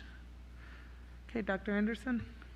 I think it's been clear. Ms. Sizemore-Heiser, Ms. Corbett-Sanders spoke to pretty much everything that I wanted to say that includes these two student groups: lack of network, lack of resources, lack of access. There's a huge gap for our students who are English language learners who have the language barriers and, again, the lack of opportunity that I would love to see be included in this. It's the same challenge. Similarly with our undocumented students who are, really doing the hard work of engaging in schools and just not having the opportunities to engage in internships really stifles their progress. So I would love consideration from this board to add those two groups as well, because they face the same challenges that my colleagues so eloquently just talked about. Thank you, Ms. Homesh. Seconding everything that Dr. Anderson said, I think it speaks for itself. This is just an opportunity to expand the thinking around who we might help, and I want to particularly highlight undocumented kids, I think, who this may end up serving best, but really it just speaks to our desire to uplift all those who've been marginalized and who face these particular challenges when it comes to employment. Thank you. Ms. Marin? I support the amendment and the main amendment. Are there any other school board members wishing to speak? Okay. Go ahead and take the vote. The language is before you on the screen. Oh, Ms. McLaughlin. I very much appreciate this added language. I just want to check with our division counsel. He's not here. I think he just stepped over there. Oh, well, so to my colleagues, I guess the only thing my concern would be is as long as this is compliant with Virginia law, then absolutely. But I don't want us to vote for something and then find out that we put something in our legislative package that we might find it's not. So. Dr. Yeah. Okay. Dr. Ivey. Ms. Corbett-Sanders, go ahead. Can I suggest that we decouple the English language learners from the undocumented, and because I think that's what your concern is, but the English language learners doesn't have any sort of question regarding the legal status? Is that what you're suggesting? Yeah, I mean, English language learners are students that we already identify, and in terms of undocumented students, we don't ask for students' documentation. So I'm I kind of think we might capture all of the students in here without causing issues. So. Seeing Mr. Foster is back. Mr. Foster, we have, go ahead, Ms. McLaughlin. Why don't you go ahead and ask? Hi, Mr. Foster. So just really quickly, I absolutely support the language and intent here, but what I didn't know is under Virginia law, by us putting language in here that specifically calls out undocumented students, when it's my understanding we don't actually ask for the document status of our students. Does that language present potential problems? Or one might look at it and just say, why are you putting something there that you wouldn't necessarily know? But if we're talking about low income and ELL and students with disabilities, might we make sure that we've captured up all of our students in need? So. Right. Yeah. I mean, I can speak to legally under Plyler versus Doe, which is the seminal Supreme Court case. We're not allowed to ask about status of whether you're documented or undocumented. You know, I'll defer to the board in light of that, whether you think it best to include that phrasing on undocumented students. I do share the concerns in light of the Plyler case. Thank you. So I guess I would ask Dr. Anderson, I completely understand the added language and the advocacy that we be as holistic as possible to all of our students who need additional supports. But before I put forward a motion that might strike just that last part, given what our general counsel has said, do you have anything you'd like to share with me or reservations before I consider making that? Sure. I actually have another question just to help broaden my understanding of Council's concern. The state of Virginia does have accommodations for undocumented students when it comes to in-state tuition and other provisions. Is that not correct? I believe you may be speaking at the university level. I'm not really sure the basis for the question, but again, I still am concerned, as I'd explained earlier, about in light of the limitations placed by Supreme Court precedent on K-12 organizations, having this language that seems to call out undocumented students. And this ask is not to have any students pretty much out themselves and declare themselves so far as to gather information that we don't need to have, but it's really to raise a concern because this is a community of students who have access issues to internships and positions.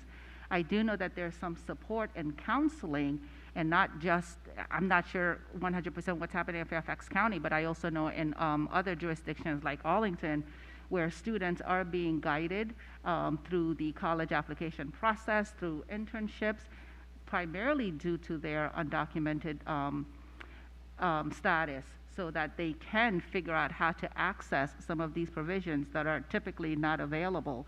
And so that is the intent of including this in our legislative packet.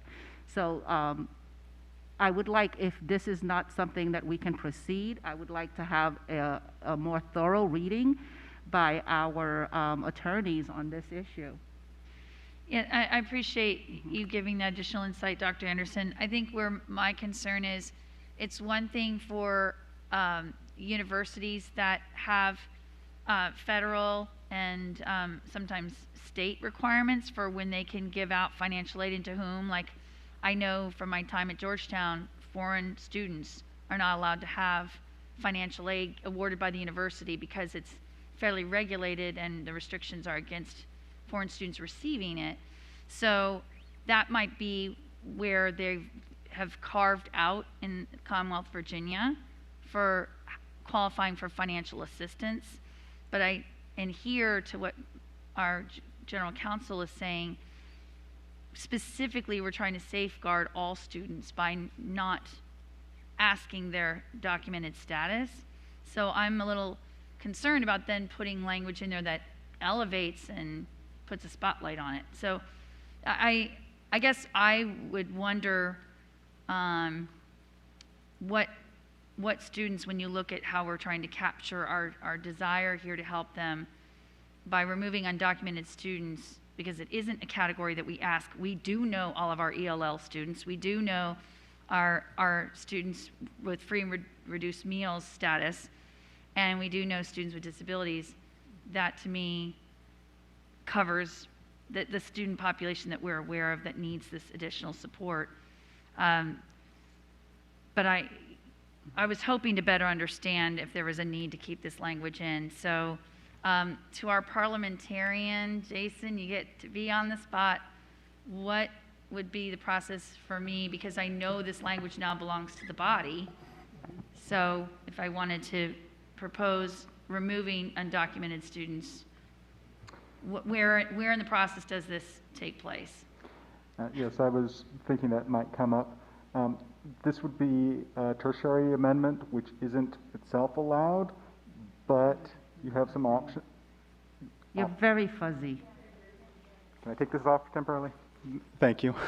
It's a particularly thick mask.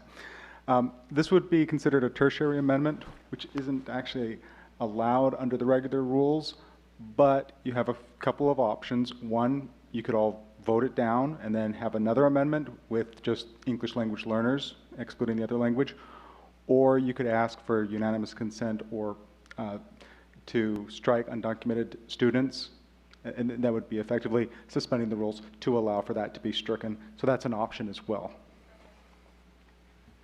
All right, so. Okay. So Ms. Prokarski, in my turn, I would like to ask, I would like to request the board's permission to suspend our normal processes to allow the board to vote by unanimous consent to strike undocumented students and move forward with the vote. Okay. Okay, all those in favor of, okay. That's, yeah. So Dr. Anderson's voting no, so we'll have to now just vote on hers and then I'll bring something after. Yeah. So we're still on the amendment. Jason, may I go make ahead. a point? Yes, just because you have an objection to that as unanimous, under unanimous consent, it can be adopted with a 2/3 vote.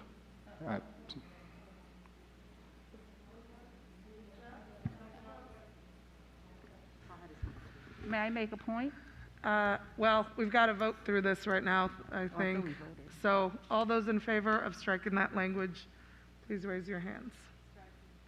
Striking just the undocumented language and undocumented students, please raise your hands. Okay, that is 2/3. Okay, so we go back to the amendment offered by Dr. Anderson. Are there any other school board members wishing to speak? Okay. Ms. Omesh. Oh, no. Yeah, thanks. I guess I wanted to distinguish a couple of things with this legal issue. I mean, for one, obviously, you know, I spoke with Ms. Sizemore-Heiser about this being an issue with lower income kids as well. It's kind of a broader issue of if we're going to identify, then who, you know, are we encouraging people to disclose, et cetera, because I heard that being one of the concerns. So I do think that that concern is broader if that's going to be this reason. But back to the legal issue, I guess, Mr. Foster, if you can just clarify specifically, I actually, fun fact, in law school did learn this, and I know that it's a federal issue, but my question is when it comes to unpaid learning experiences, right? Because this is what we're asking, we're wanting to incentivize employers to provide these learning opportunities. So I wanted to ask if that would be something that, you know, violates the law, I guess. Madam Chair, I'm going to follow the lead of the parliamentarian, take my mask off so I can speak more clearly. I want to make sure I understand the question, Ms. Omesh. Are you asking, because this is really an incentive-based program, are you asking whether that changes my legal conclusion? So I'm saying, regarding... I guess, if a subset of this were to be an unpaid learning, an unpaid internship, basically, right, for a kid, would that be legally possible? You're asking, would it be legally possible for the school system to provide unpaid internships? I'm sorry, I'm No, not it's okay. following the question. So this is incentivizing learning opportunities through employers, right? Right. So if the state was to take this as a recommendation and to figure out, obviously they're going to look through the legalities to figure out how to implement it properly. So assuming potentially a subset would be unpaid learning experiences, would that be something that could be allowed through employer incentives for undocumented kids? No, I still have the same concerns that I'd had with respect to the original motion, which is even approaching that question, it would really, in order for the school system to administer or apply this language, by default, you're going to have to be counting undocumented students, which gets into violating Plyler versus Doe. So I don't see how I don't see a different outcome in the hypothetical that you'd outlined. I still have the same concerns. Okay. Would those concerns also apply to income status? I don't have the same legal concerns about income status. I do think as a practical matter, and this I would, certainly the superintendent and his team could speak to that, but I think the challenge there is we don't have, as I understand it, a direct way of tracking income status. That gets very sensitive if you're looking at FMLA, not FMLA. I mean, FRM probably. Thank you. It's getting late, and I'm getting my abbreviations mixed up. But no, I mean, I think that presents the challenge there, that's an indirect approach, but I don't have a legal concern about the low income question. Yeah. I mean, I guess my final question around that would be, would it really require disclosure, right? Because if it's something that's an understanding that an employer doesn't seek that information, especially for an unpaid internship, which I'm pretty sure is how they do it anyway right now, would it be possible if that could be an option, right? So they don't necessarily ask for documentation status at all, but they offer unpaid opportunities and make it clear that they're open to that.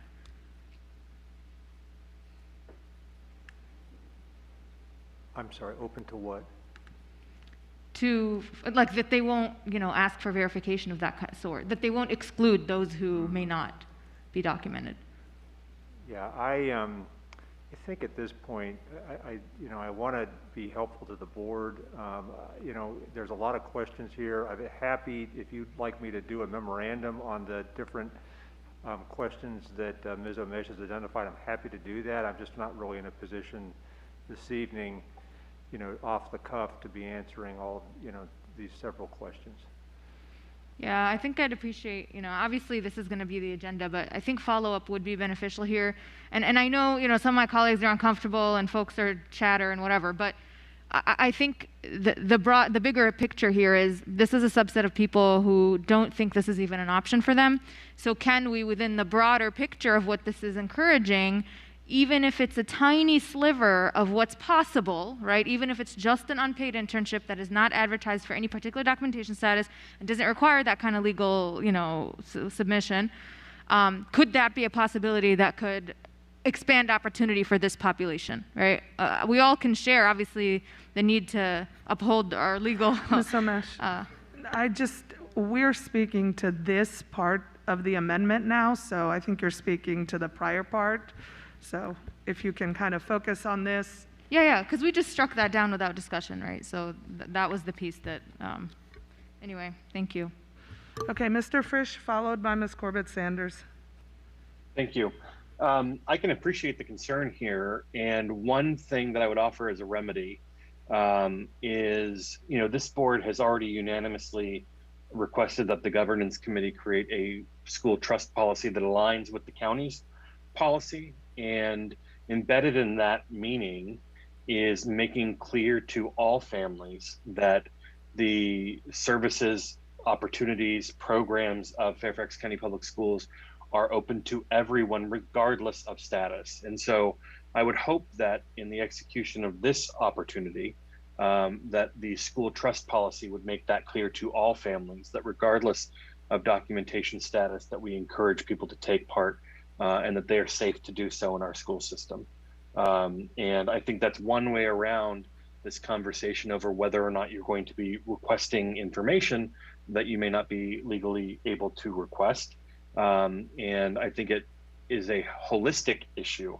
It's not just on this subject that we have issues making sure that all families know they are eligible for the same programs as anybody else.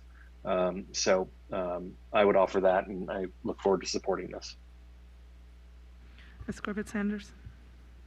Yes, thank you, Madam Chair. First, I had initially put my light on because of a point of order. We had already voted on the removal of the language, and so it is a bit unusual to then debate about how we could reinsert something that had been taken out. And so I think that it's the attorney for the system has offered to provide additional information and update to the board on this language, and we appreciate your coming forward with that, Mr. Foster. Now I would like to speak to the remaining language, which includes English language learners, and I fully support the incorporation of English language learners because we do know that similar to the comments that were made earlier about access to opportunities and networks, that this is an area that we want to create opportunities. So thank you. And thank you, Dr. Anderson, for putting this forward. It's greatly appreciated. Dr. Anderson, would you like to speak as a maker of this amendment? No, just very briefly, I think Ms. Omesh hit upon the points that I wanted to share. The piece that for me stands out in this conversation with all of the groups that I just talked about is the opportunity to incentivize those who are providing those internships for all of our students.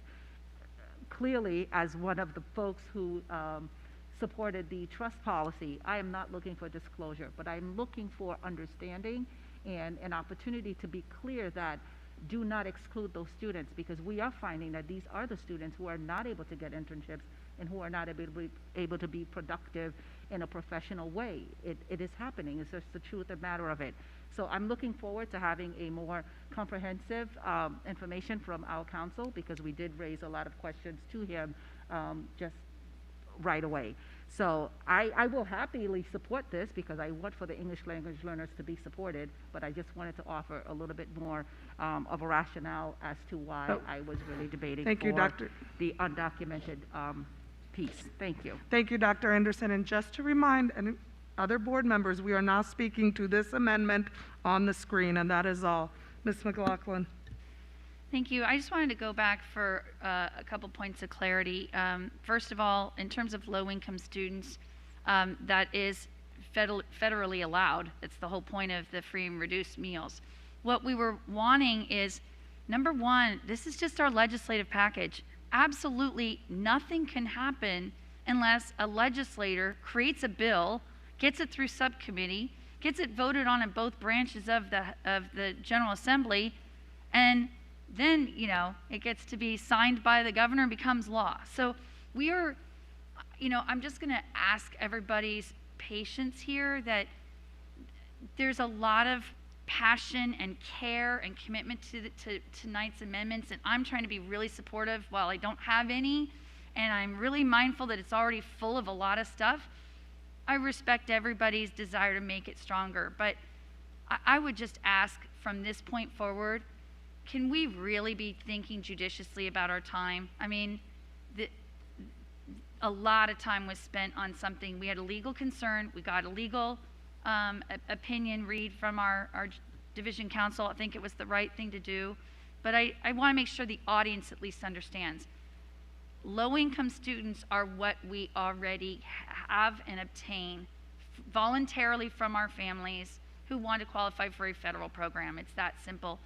We don't have that, and we shouldn't be asking anyone's documented status. So I appreciate where we are. I support it as it stands.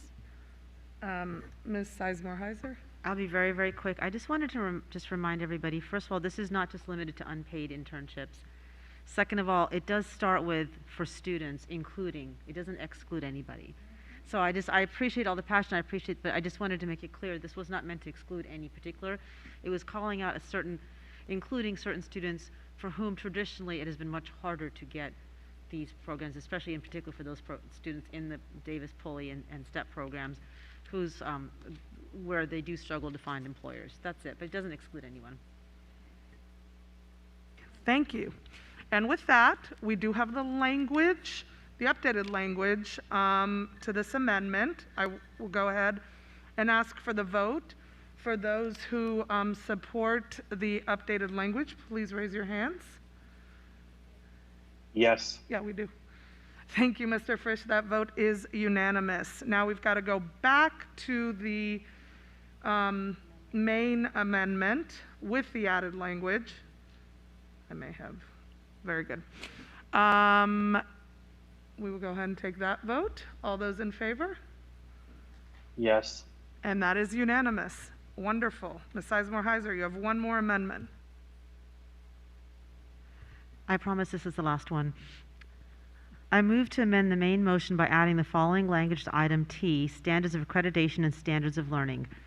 The Fairfax County School Board supports ensuring that eligibility for state and federal financial aid for post-secondary and workforce development programs and opportunities is available to recipients of all of Virginia's diploma types. Is there a second? Second. Seconded by Ms. Cohen. Ms. Sizemore-Heiser? Just briefly, I'll speak to this. As many of you have heard me speak about the Applied Studies Diploma and the limitations of the Applied Studies Diploma, students in Virginia who receive the Applied Studies Diploma are not eligible for federal student aid and often not eligible for state aid. In the meantime, there are many programs that have developed, especially in the last 5 or 10 years at colleges, for inclusive college living experiences that include internships, workforce development, independent living, inclusive living programs that are available to students with the applied studies and alternate diplomas that have great success. I just read about Clemson Life has a 95% employment rate after the Life program. However, our students are ineligible for federal student aid from many of these programs.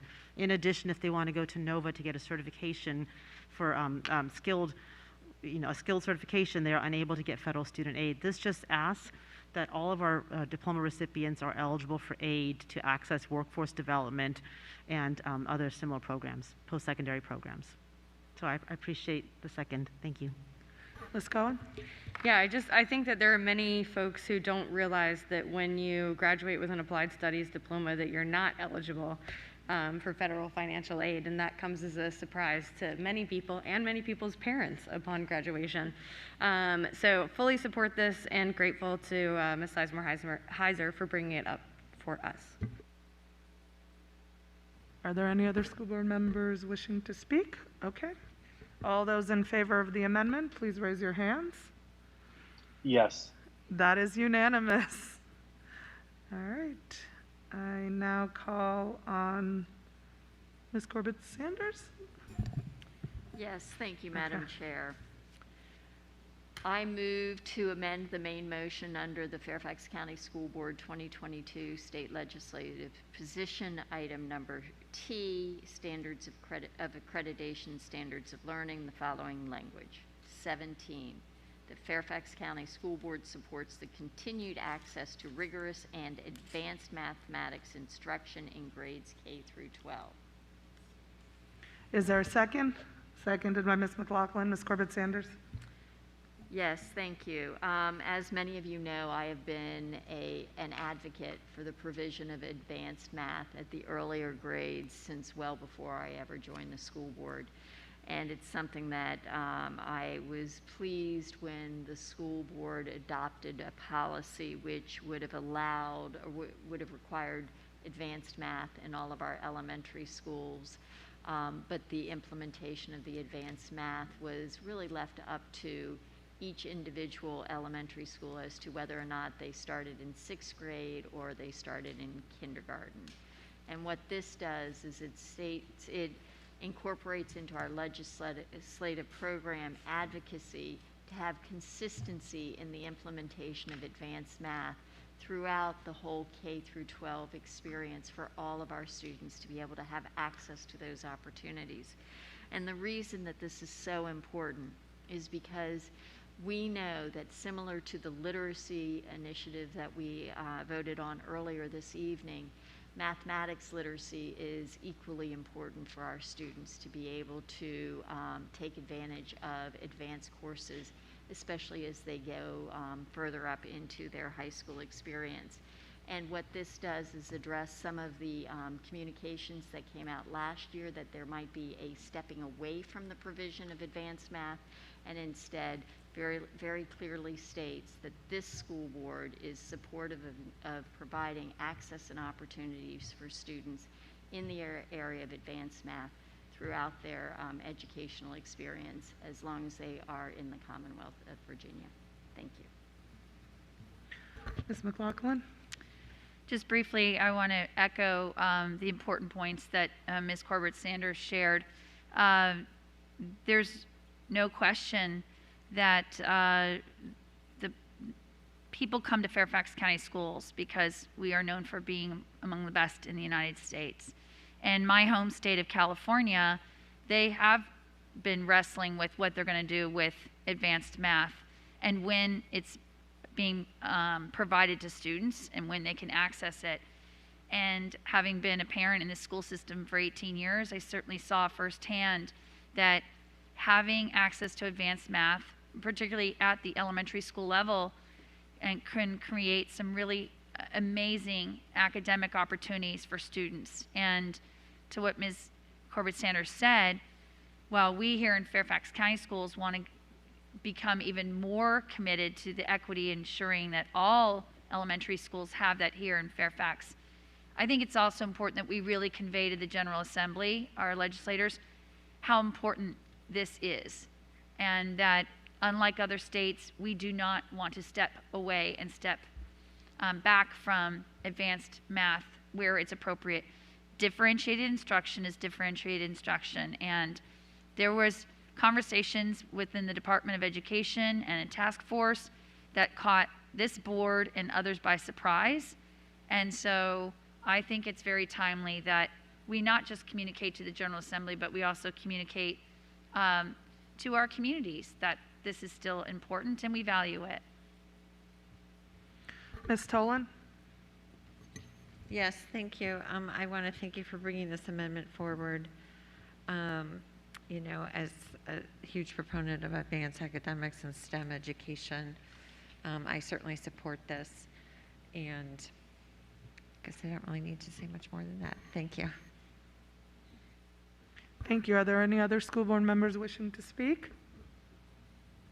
Ms. Dernak-Kofax?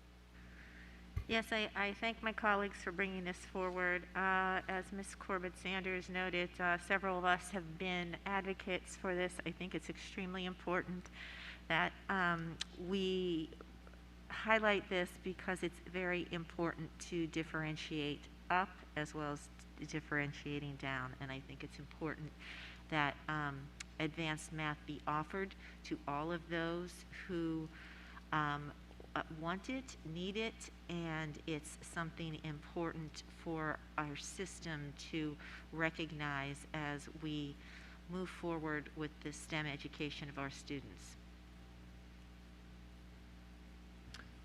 Ms. Sizemore-Heiser? I just wanted to briefly say that as a parent of a child who's a STEM child and who really benefited from advanced math, I think it is important to make sure that we provide all of our students, as Dr. Braburn often says, by name, by need, to the education that they need. So thank you for bringing this forward. And with that, seeing no others wishing to speak, the amendment is before us on the screen. I will call for the vote. All those in favor?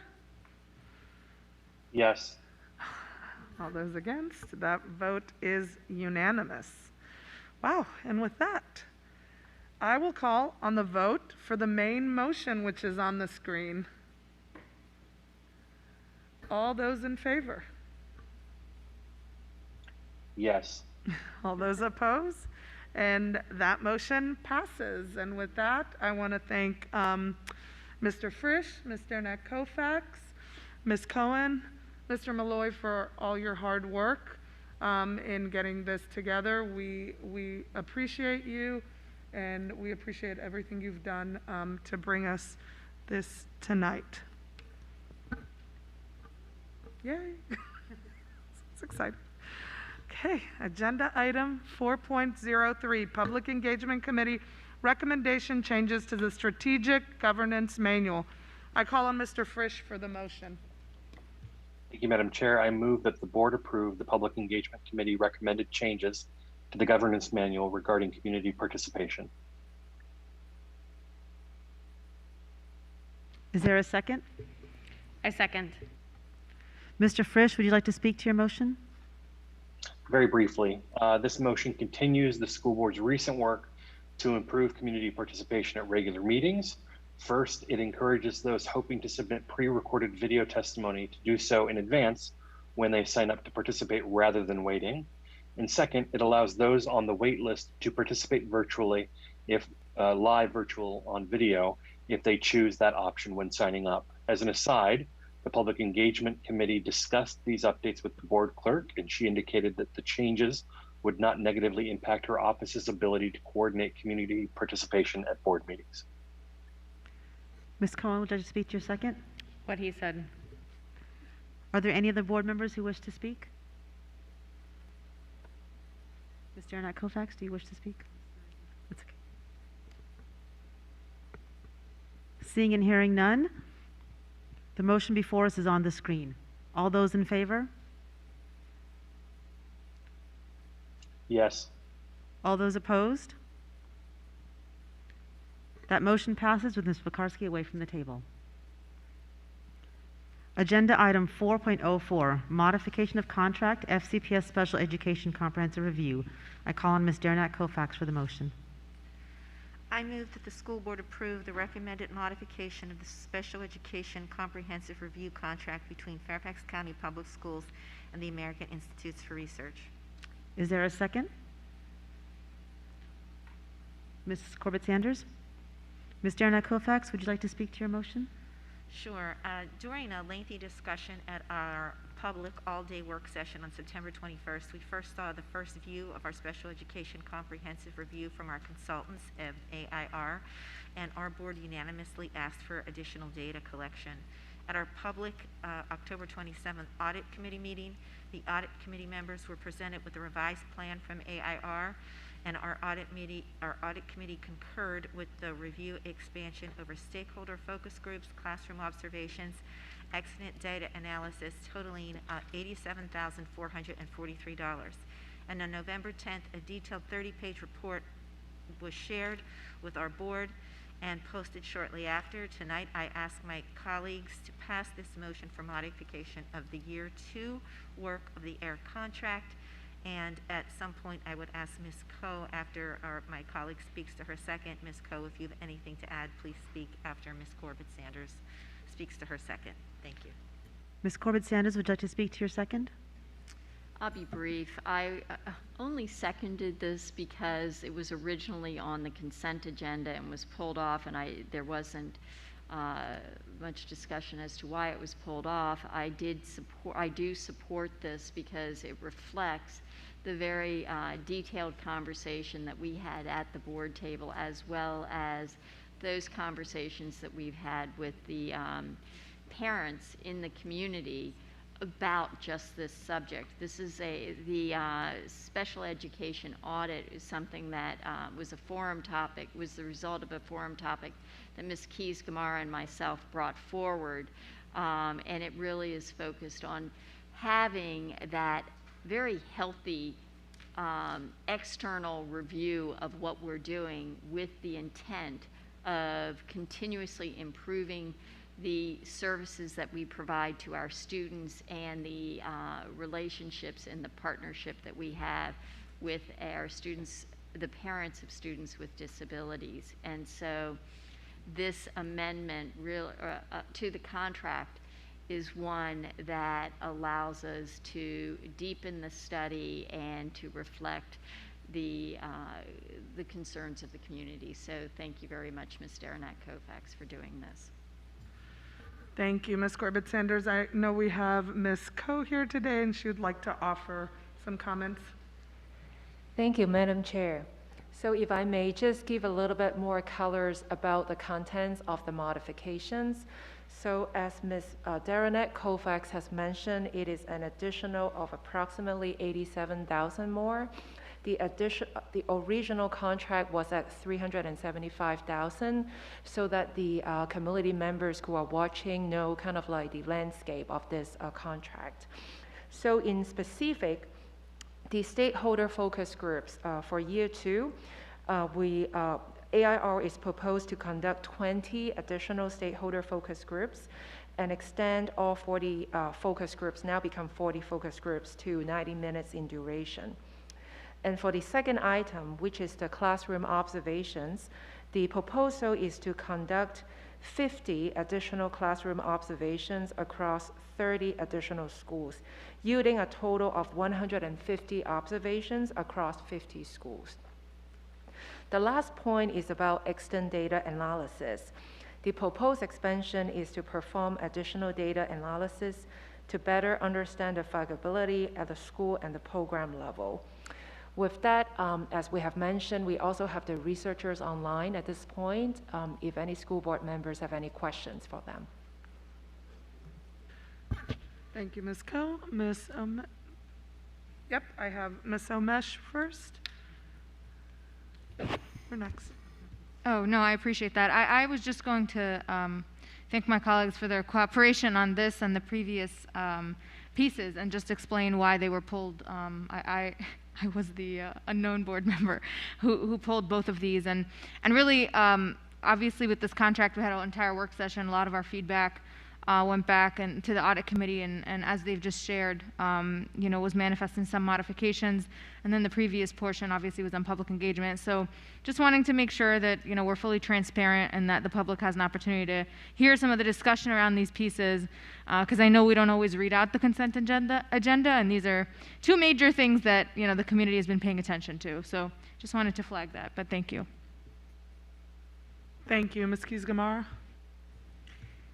Yes, thank you, Ms. Omesh, for pulling this. I think we probably did need to talk about this, and I wanted the community to, they're hearing from collectively from all of us that this really was an attempt to try to make sure the community could see how seriously we take our duty with respect to the concerns that we have heard over the last couple of years. With the first phase of this having been completed and us going into the second phase, the audit committee was able to sit down and hear our experts along with citizen participants participating who have experience in auditing, and they also advised us as the experts recommended these additional steps that we could get the most improvement out of. It will also include additional community input, additional data, and help us to broaden the impact of possible improvements. So I just wanted, that's what went into the work session, and I wanted the community to know that there had been a great deal of consideration at the audit committee level and then at the board itself, really thinking about what can we do to get the most out of this first step, and I think that this board is committed to continuing to work toward other improvements as we move forward. Thank you. And of course, I'll vote for it. Ms. Tolan. Yes, I also just wanted to assure people, I know I had a number of people that were concerned about why we were only looking at 300 IEPs when our program is as large as it is. And I just want people to be assured that particularly in our audit committee meeting, we had extensive conversations with our experts that are running this study that increasing the number of IEPs would not really give us more confidence in the data. But then in addition, the increases that we're making to both the stakeholder information and the number of classroom visits, any kinds of questions that we had in looking at the 300 IEPs, we could, if we thought there was something missing, like if there was a certain group that wasn't included, we could catch that in the stakeholder involvement with the very careful list of stakeholders that we have that we'll be meeting with, and with the additional classroom work. And then, of course, our experts came back to us and offered to, at no additional charge, perform some additional analysis on those 300 IEPs. So I certainly appreciate them doing that. So I just wanted to assure everyone that we thought about that very carefully in not selecting that additional piece. We didn't feel that the additional cost would really be worth it.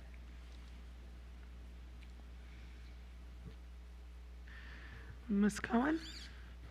I'm so glad to follow that because ACSD, one of their #1 concerns was the limited number of IEPs. So I really appreciated the feedback that the additional, that an expansion of that wouldn't change the statistical analysis enough. But what I really wanted to highlight for folks who are paying attention here, I think one of the biggest changes that I'm really excited about is that the initial contract, we were doing 100 classroom observations across 20 schools. And now we'll be doing 50 additional classroom observations across 30 additional schools. So now going from 20 schools to 50 schools. So that was a huge area for ACSD, feeling like they weren't going to be in enough classrooms.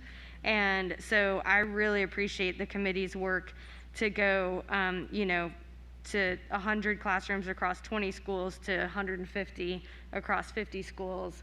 I think we're much more likely to get a much better idea of what's going on. And the same thing with expanding the additional 20 stakeholder focus groups. So doubling the number of focus groups that we were talking to, and extending the duration from an hour to an hour and a half. So I so appreciate the AIR folks, Ms. Coe, and then ultimately the audit committee, like really hearing the feedback of the board working through that work session. It's so nice when you are able to come together and you see it actually translate into something. So I'm very excited. I think that we're going to get a much better audit as a result of this work, and I will wholeheartedly support it, and I appreciate my colleagues supporting it as well. Ms. Sizemore-Heiser? Just briefly, I'm very glad to follow Ms. Cohen on that. And I just wanted to, one of the comments that I've gotten on this is to ensure that the 300 IEPs are representative of sort of the differentiation within special education, because as we all know, special education isn't a monolith. And so one of the reassurances that I had, and I appreciate Mr. Annette Koufax letting me sit in on ask some questions at the meeting, one of the reassurances I did get, and I wanted our public to know, was that it wasn't just a random sampling of IEPs, but it's a random representative sampling of IEPs. So there is an effort to ensure that the differentiation within special education is reflected in the randomization of these IEPs. And the other piece I just want to say is we all know the devil is in the implementation, right? So I think the additional stakeholder groups and classroom visits will really get to some of the concerns that I've heard from many, many stakeholders, which is around fidelity of implementation of those IEPs. So I'm really excited to have those pieces in here. So thank you. Thank you. Seeing that there are no other board members wishing to speak, the motion is before us on the screen. All those in favor, please raise your hands. Yes. All those opposed, and that vote is unanimous. Okay, agenda item 5.01, consent agenda. Our adopted rules of parliamentary procedure, Robert's rules, provide for a consent agenda listing several items for approval of the board by a single motion. Many items listed have gone through board review, and documentation has been provided to all board members and the public in advance. Items may be removed from the consent agenda at the request of any board member prior to the meeting. The consent agenda items are on the screen. Is there any objection to approving the consent agenda? Seeing and hearing no objection, the consent agenda is approved. Agenda item 6, new business. The following are new business agenda items. There will not be a vote on these items this evening, but action is scheduled at a future meeting. The new business item is on the screen. Agenda item 7.01, Superintendent Matters. I call on Dr. Brabrand. Thank you, Chairman Pekarski and members of the board. Just very briefly, given the hour, I just want to say as we come to the Thanksgiving holiday, I want to express my gratitude to all of our staff and students and parents and community members. I'm thankful that we worked together through this year to provide the very best education possible in a safe and welcoming environment. And we should be proud of what we've accomplished together this year. Please take a moment this week and over the weekend to give thanks to your friends and family and to all of the things and people that have helped you feel gratitude, and be sure to let them know how thankful you are. Many of you will be joining family and friends for the first time in person compared to a Thanksgiving ago, before we even had the promise of the vaccine that's now been extended to all of our adults and even our children in both now elementary and secondary schools. So I know it is going to be a momentous week for some of our families and students and staff, and I wish them and all of you joy and happiness in reconnecting. We do need to continue to find the joy every day, every week, every month, and I am confident we will have more joy to share in the weeks and months ahead.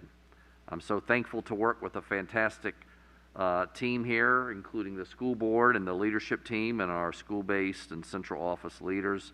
And I wish all of you and all of them, our entire Fairfax County Public Schools family, a wonderful Thanksgiving. Thank you.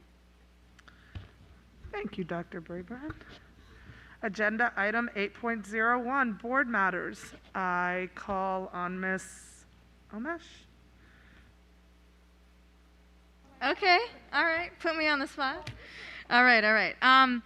So obviously it was a pleasure joining my colleagues last week at the Virginia School Boards Association conference and being able to exchange best practices, ideas as to what we can do to support our kids through the academic and mental health challenges, et cetera, especially with colleagues from the Northeast region and other counties.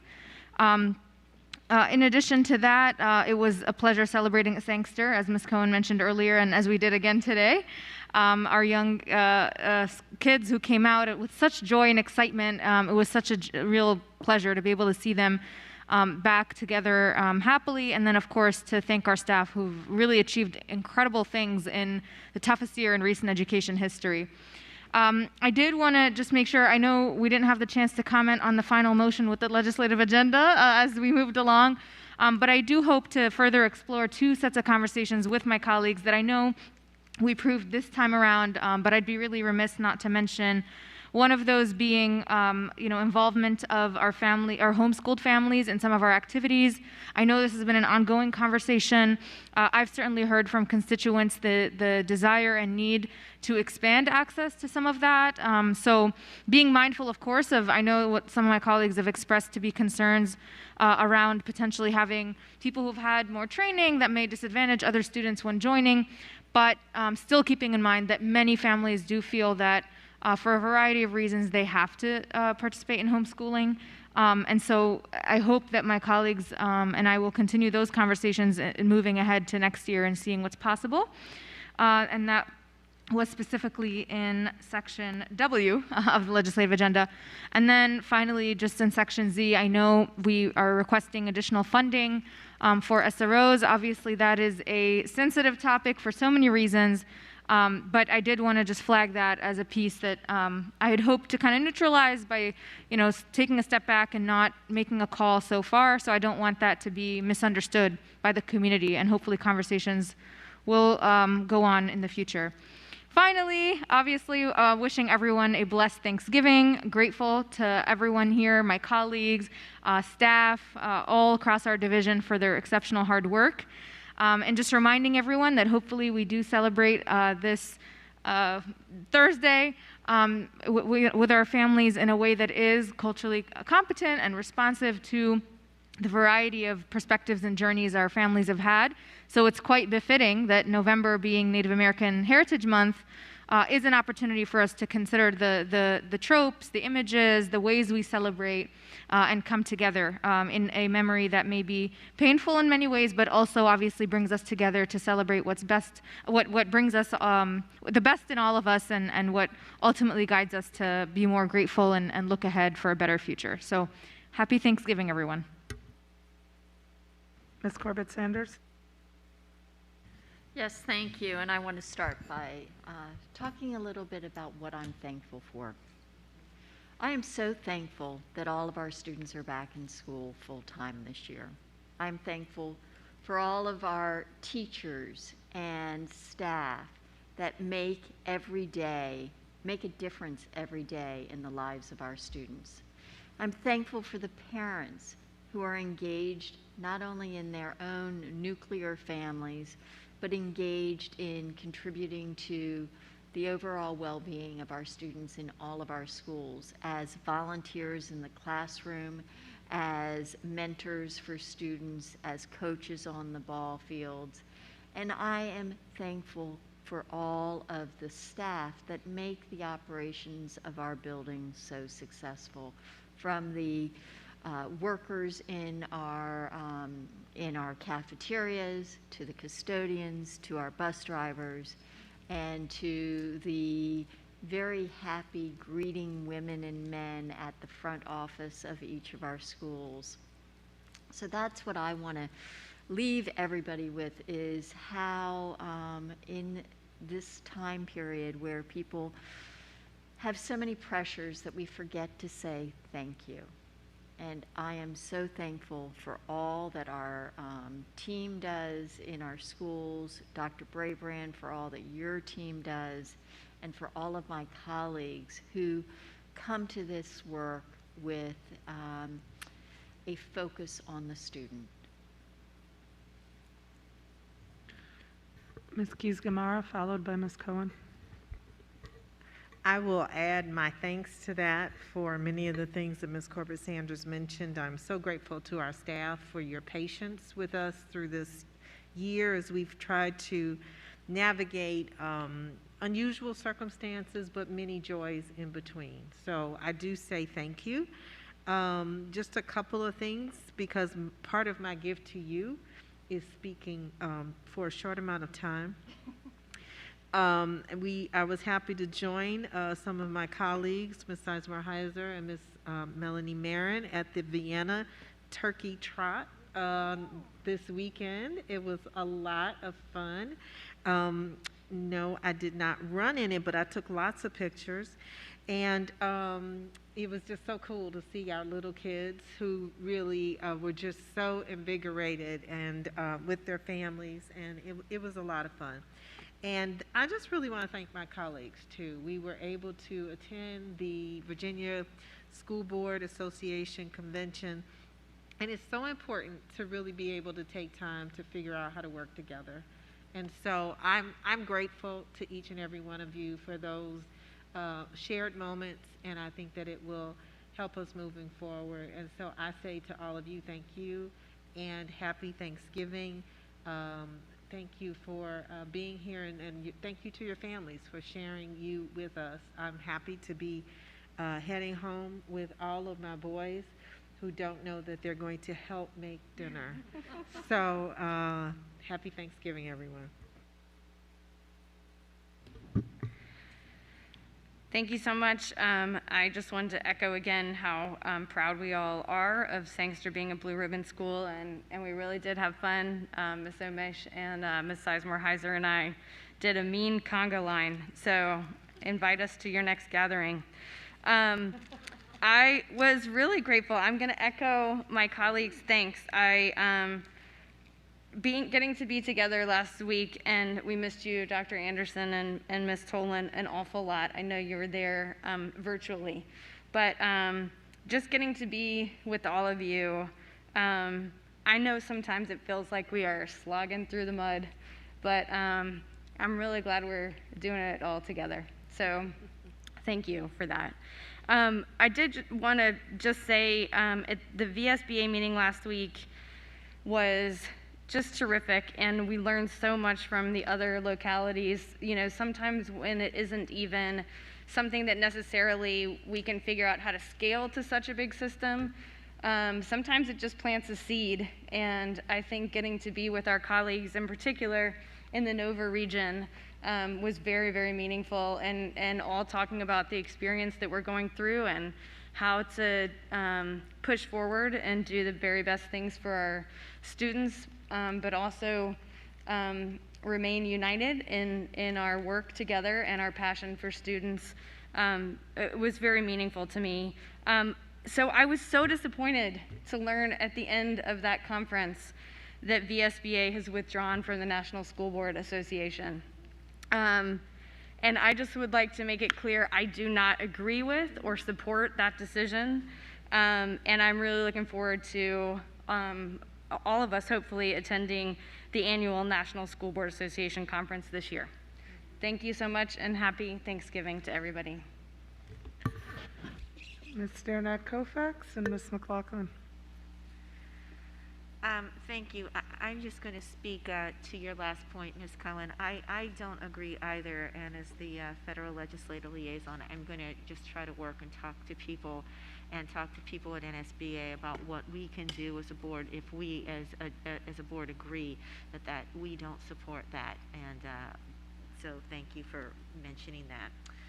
And but getting to my board matters, a little over a week ago, I had the opportunity to visit Lewis High School, and I worked with students to plant native plants in their school courtyard.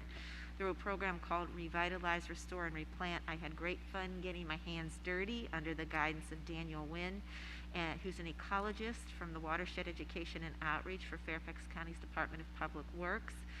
And I also want to thank Rachel Clausen, who is the Lewis High School biology science teacher who arranged all of this with them.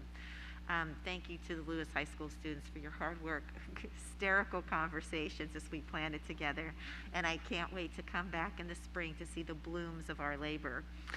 So last week, as many of us talked about, I too was able to be at VSBA with my colleagues, and it is always a great learning experience, and I too appreciate the opportunity to network and learn, not just from colleagues around the state, but with all of my colleagues here at the table.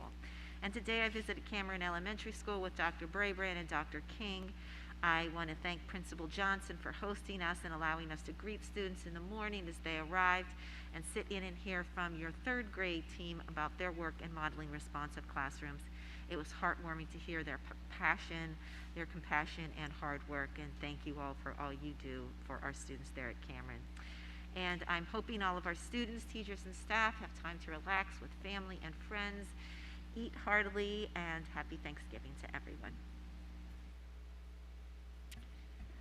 I first want to begin by echoing the comments that my colleagues have shared about our participation in the Virginia School Board Association conference. It's been 2 years because of the pandemic, and that really proved to be not just an important way of learning about some of the best practices happening around the Commonwealth of Virginia, but also for board members to take a moment to really get a chance to talk with one another, along with Dr. Brabrand, Dr. Ivey, and Lee Burden, and Marcy Neal. We do so much work at a business level, and yet being able to have those personal conversations, being able to understand and appreciate truly the humanity that each one of us brings to this job.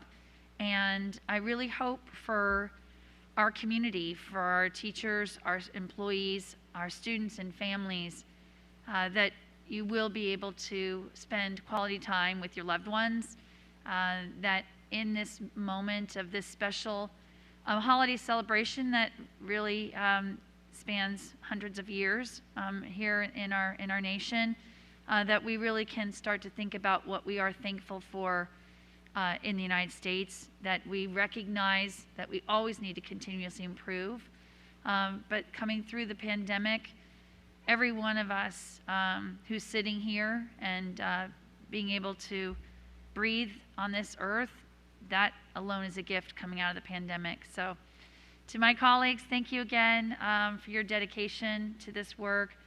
Dr. Brabrand, thank you to you and your team. I know that this is a heavy lift for everybody, and I really appreciate that if we can come back starting Monday after Thanksgiving to hit the ground running again.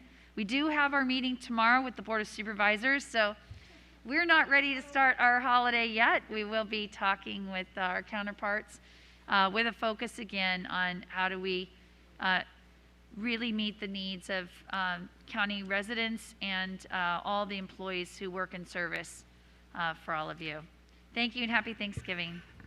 Ms. Tolan, followed by Ms. Marin. Thank you. As we start our second quarter and move toward the Thanksgiving holiday, I'm also focusing on what we can be thankful for. Our COVID transmission is remaining low in our schools, and our students have been able to enjoy theater, music production, sports, and other celebrations like our homecoming. Our staff has done a wonderful job of teaching first quarter material and getting a sense of the learning that needs to be done to make sure all of our students thrive academically and socially after dealing with COVID-19. Please take a moment to celebrate all that your students have achieved during the first quarter. Been thankful to visit a long list of schools in the past couple of weeks. Today I helped out in the office at Herndon High School. It was a very busy place, and I certainly appreciated all the work that was going on there.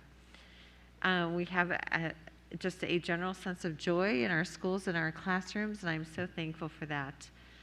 I also want to thank our PTA leaders. I met with our Dranesville PTA leaders this past week, and they are working really hard to strengthen the connection with families and bring a sense of community to our schools. Please attend their events and support the work that they are doing. I'm so thankful to our schools engaged in many service projects across all grade levels. Thank you to our Dranesville schools and PTAs for toiletry drives for Share, monthly service opportunities at Langley High School, collecting coats, socks, a variety of goods for our refugees and for our lower income residents in Fairfax County. The county is under a severe blood shortage. Please consider donating blood through ANOVA or the American Red Cross, and a huge thank you to McLean High School for running a blood drive recently. Congratulations to all the successful drama programs that happened last week, and I'm looking forward to the band, choral, and orchestra concerts coming up.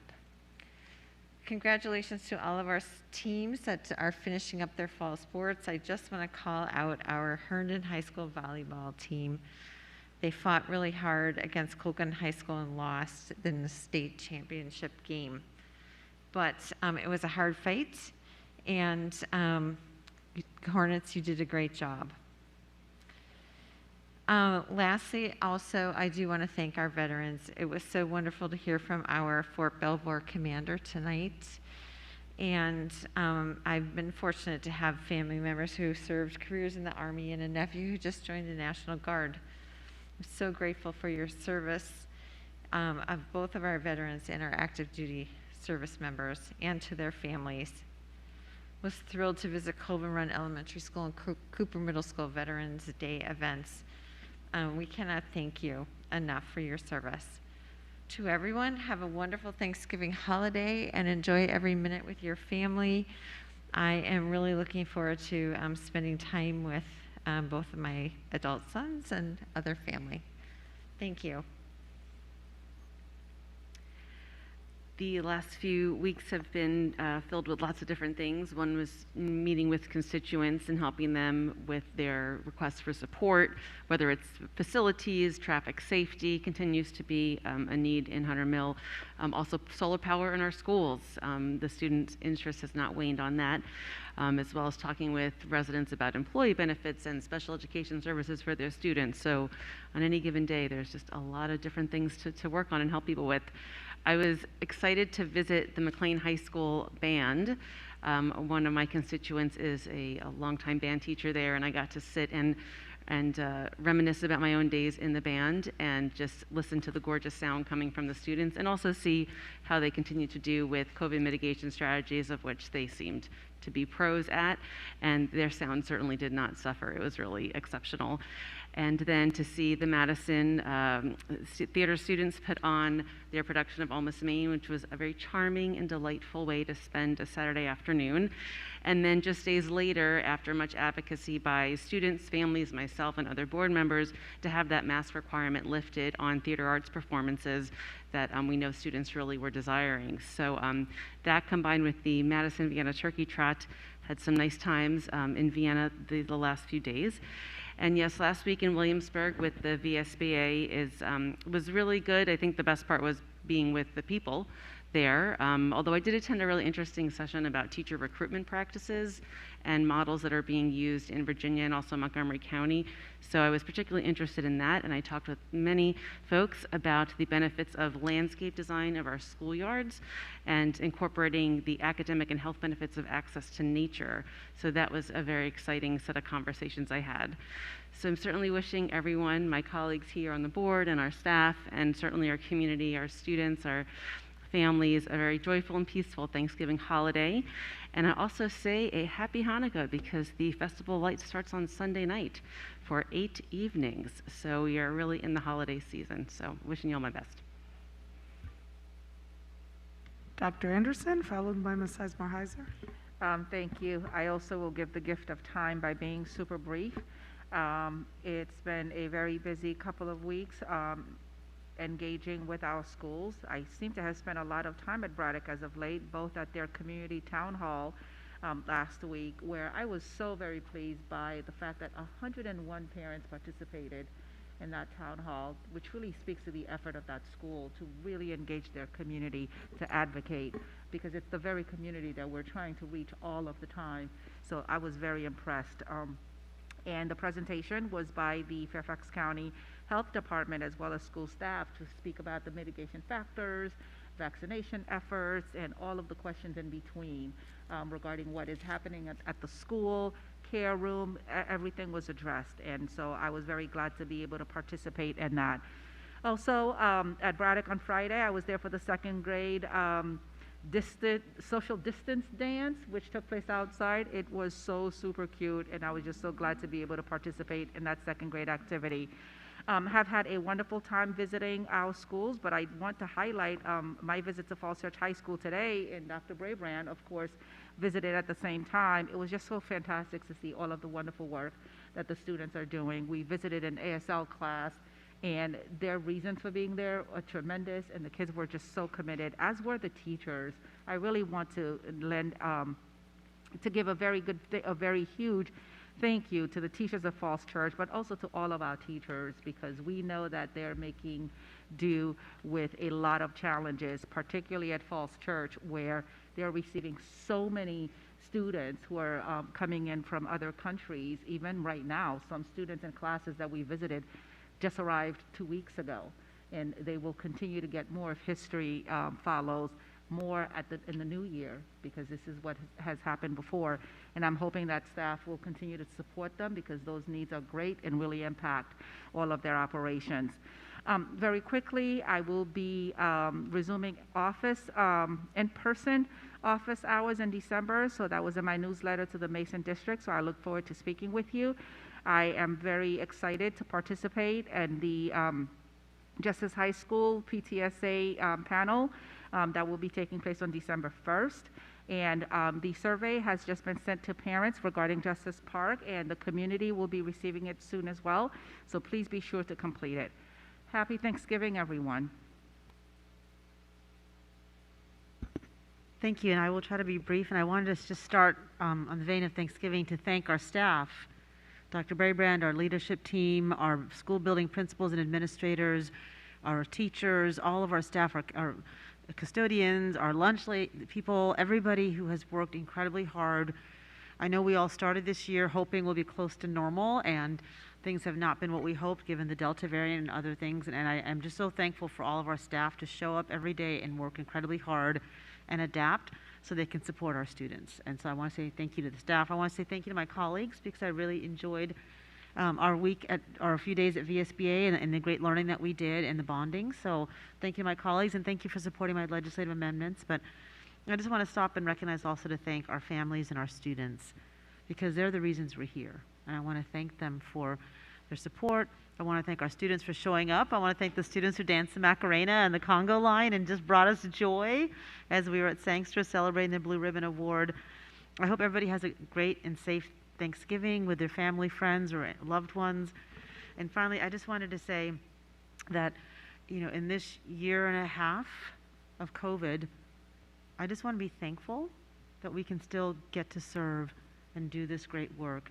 And I'm thankful that we are all at this board, and our leadership team, our principals, our teachers, at our hearts and our community and our parents, we all want what's best for our students. And we are working hard to center our students and the kids, and I'm thankful for that.